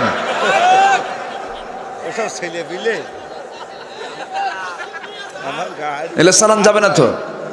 বয়স্ক লোক তো, বয়স্ক লোকের জন্য হুন্ডা, এটা তো মোটর সাইকেল না, এটা মরণ সাইকেল। কি সাইকেল? তো ভাবির জীবন নষ্ট করার কি দরকার? আপার জীবন নষ্ট করার কি দরকার? মোটর সাইকেল চালা, তার গাড়ি চালাবে, সমস্যা নেই। গাড়ি চালাক, 4 চাকা গাড়ি যদি থাকে চালাবে, ওখানে। আচ্ছা, পর্দার পরিবেশ নিয়ে, পর্দার পরিবেশ রক্ষা করে যদি পারে ভিন্ন কথা, কিন্তু শর্ত কি? পর্দা। শর্ত কি? পর্দা। এটা মাথায় রাখতে হবে। আচ্ছা, মোটরসাইকেল পর্দা হয়? আচ্ছা, আমি আর কি বুঝাবো? আচ্ছা, এরপরে নামাজের নিয়ত আছে কিনা? হ্যাঁ, নামাজের নিয়ত তো করতে হবে। নিয়ত করতে হবে না? ওযুর সময় কিসের নিয়ত থাকে? ওযু যখন করে তখন কিসের নিয়ত করে? ওযুর নিয়ত। ওযু করে কিসের জন্য? ইযা কুমতুম ইলা সলাতি ফাগসিলু ওযুহাকুম, যখন তুমি নামাজে দাঁড়াবা তখন তুমি কি করবা? ওযু করবা। তাহলে ওযু করার উদ্দেশ্য কি? নামাজ। তাহলে ওযু ফজরের সময় ওযু করতেছি, আসরের নিয়ত নাকি? না, ফজর। যোহরের নিয়ত, তো ওজোর সময় তো নিয়ত হয়ে গেছে, ঠিক ঠিক বাস হয়ে গেছে। ওইরকম গদ্ধরা কোনো নিয়ত বলার দরকার নাই। নাই, শেষ। কত বোঝা গেল? কোরআন আছে। আচ্ছা, এরপরে আর কি? তুমি শেষের পথে না এরপরে সুদ খাওয়া কি? দেখছেন, সুদ খাওয়া ওয়াজিব নাকি খবেন আপনি বলেন? ও কিছু আচ্ছা, হ্যাঁ হকের উপরে আমার একজন বললে যদি বললে করবেন। জি, আসুন আমরা দোয়া করি। আমরা চাইবো কার কাছে? আল্লাহর কাছে আমরা চাবো। গজল শুনবেন? গজল শুনতে চান? আজকে না কালকে? কালকে? আচ্ছা, আমি তো গজল এরকম পারিও না, হয়ও না। ও আমাদের এতিমখানা, আচ্ছা, এতিমখানায় তামু মাফ করে দাও, মাফ করে দাও মাওলা তোমার রহমান নাম নিয়ে। রুকনুজ্জামান আসছিল না? রুকনুজ্জামান গান তো শুনছেন আপনারা, আমার মুখে শুনবেন। মাফ করে দাও মাওলা তোমার রহমান নাম নিয়ে, কবুল করে নাও গো দয়াল, কবুল করে নাও গো দয়াল এই গুনাহগার বান্দারে মাফ করে দাও। যত গুনাহ করি মাওলা গোপনে, সকল গুনাহ মাফ করে দাও নিজ গুণে। যত গুনাহ করি মাওলা গোপনে, সকল গুনাহ মাফ করে দাও নিজ গুণে। তুমি যদি দাও তাড়িয়ে যাব কার কাছে, তুমি ছাড়া মালিক আমার আর কি কেহ আছে। রহিম তুমি দয়ার সাগর, রহিম তুমি দয়ার সাগর, কবুল করো আমারে মাফ করে দাও। বলেন, মাফ করে দাও মাওলা তোমার রহমান নাম নিয়ে, মাফ করে দাও মাওলা তোমার রহমান নাম নিয়ে। তোমার হুকুম ছাড়া কেহ লড়ে না, তোমার আদেশ ছাড়া কেহ বাঁচে না। যেই পথেতে চললে আল্লাহ পাইব তোমায়, সেই পথেতে চালাও আল্লাহ আমি অসহায়। তোমার পথে আমার জীবন কবুল করো আমারে মাফ করে দাও, মাফ করে দাও মাওলা তোমার রহমান নাম নিয়ে।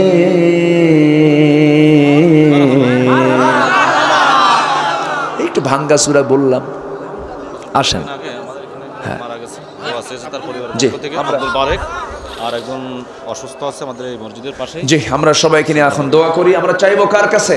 আল্লাহর কাছে। আল্লাহর কাছে আমরা চাইবো, আল্লাহ যেন আমাদেরকে মাফ করে দেন। জি, ফজর হবে তো সবার? জি, আসুন আমরা দোয়া করি। আল্লাহুম্মা আমিন। রব্বানা যালামনা أنفسنا وإن لم تغفر لنا وترحمنا لنكونن من الخاسرين। আল্লাহ তাআলা গভীর রাত, শিশিরে ভেজানো রাত, হাড় কাঁপানো শীত, তোমার হাজারো মুসলমান নরনারীকে নিয়ে তোমার কালামের দুটি আয়াতকে সামনে রেখে বন্ধু কারা আর শত্রু কারা এই শীর্ষক কিছু আলোচনা করেছি। শহীদের রবারে কাঙ্গাল ভিখারির মতো দুটো হাত পেতে আছি। আল্লাহ গুনার দিকে নজর দিও না, বান্দা মনে করে তামাম জীবনের গুনাহগুলোকে মাফ করে দাও। আল্লাহুম্মা আমিন। জনম দুঃখিনী মা, জনম দুঃখী বাপ জান যারা চলে গেলেন, জিন্দেগির গুনাহগুলো মাফ করে দাও, কবরগুলোকে জান্নাতের টুকরা বানায়া দাও। সবাই চক্ষু বন্ধ করুন, হাত একটু উঁচু করে দিল থেকে মন থেকে সবাই বলুন রব্বির হামহুমা كما ربياني صغيرا رب ارحمهما كما ربياني صغيرا والله বিশেষ করে মা ফিরের আয়োজন যারা করলেন, শোনার জন্য দূর দূরান্ত থেকে যারা আসলেন, বিনিময়ে কিয়ামতের কঠিন ময়দান যেদিন কেউ কাউকে চিনবে না, এমনকি মা পর্যন্ত সন্তানকে অস্বীকার করে বসবে, সেই কঠিন মুসিবতের দিনে মাহফিল আমাদের সবার জন্য তুমি আল্লাহ নাজাতের মাধ্যম বানায় দিও। আল্লাহ আল্লাহ তাআলা এই মাহফিলের আয়োজন করতে গিয়ে অনেকে শ্রম দিয়েছেন, অনেকে অনেক সময় ব্যয় করেছেন। এত ত্যাগ স্বীকার যারা করলেন, সবার ত্যাগ স্বীকারকে তুমি আল্লাহ দয়া করে কবুল আর মঞ্জুর করে নাও। তোমার বান্দাগুলোকে নিয়ে হাত তুলেছি, দোয়া কবুলের সময়, তাহাজ্জুদের সময় হয়ে গেছে। আল্লাহ মেহেরবানি করে যার যা প্রার্থনা তুমি আল্লাহ দয়া করে মঞ্জুর করে নাও। আল্লাহ তাআলা আমার সাংবাদিক ভাই আজাদ ভাইয়ের জন্য দোয়া করে তুমি থেকে কবুল করে নাও। মিঠু মালিতা ভাইয়ের জন্য দোয়া করে তুমি তাকেও কবুল করে নাও। সবার নাম তো আমার জানা নাই, যার যার যাওয়া তুমি আল্লাহ দয়া করে পাওয়া করে দিও। শামসুল আলম ভাইকে তুমি আল্লাহ কবুল করে নাও। ডান পাশে মুরব্বী বসা তুমি তাকেও কবুল করে নাও। কোন দিন দুনিয়া থেকে বিদায় হব জানি না, ডান হাতে আমলনামা না আসা পর্যন্ত কবরে নিও না। ও আল্লাহ, চোখেই চোখে দেখলাম কত আলোচক মঞ্চে কথা বলতে বলতে লাশ হয়ে চলে গেছে মঞ্চ থেকে নেমে। ও আল্লাহ, রেজাউল করিম কাউসারি ভাইয়ের কথা মনে হলো, সিরাজগঞ্জের একজন মেহমান আলোচক ছিলেন, মঞ্চে কথা বলতে বলতে লাশ হয়ে নামলেন। আল্লাহ রে কিয়ম সিফাতুল্লাহ সাহেব মঞ্চে দাঁড়িয়ে দাঁড়িয়ে বক্তৃতার মঞ্চ থেকে দুনিয়া থেকে বিদায় নিলেন। কে কোন দিন বিদায় নেব জানি না রে আল্লাহ। ডান হাতে আমলনামা না আসা পর্যন্ত আমাদের কাউকে মরণ দিও না। আল্লাহ তাআলা এই চোখে কত লোকের জানাজা দিলাম, আমার জানাজা একদিন শুরু হয়ে যাবে রে। যখন মৃত্যু হবে নাম ধরে আর ডাকবে না, বলবে লাশ ঘর থেকে বের করো, লাশটাকে গোসল করাও, লাশটাকে কাফনের কাপড় পরাইয়া দাও, লাশটাকে দাফন করো, লাশটাকে জানাজা দিয়ে দাও। একটা বারের জন্য বলবে না, নাম ধরে ডাকবে না রে। বউ কাছে আসবে না, সন্তান কাছে আসবে না, শুধু কাছে যাবে আমলনামা। ও আল্লাহ, আমরা কত ধোকায় পড়ে যাই রে।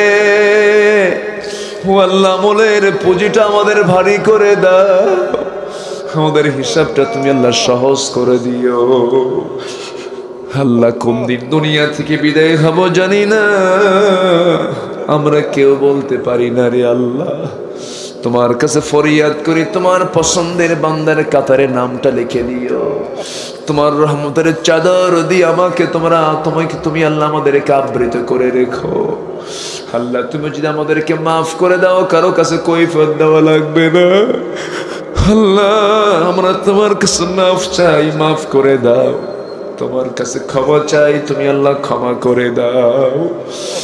আল্লাহ তাআলা আমাকে টেনে নিয়ে কবরে নামায় দেবে রে, শোয়ে দেবে। 4 দিনের মাথায় মাথার চুলগুলো খসে খসে পড়বে।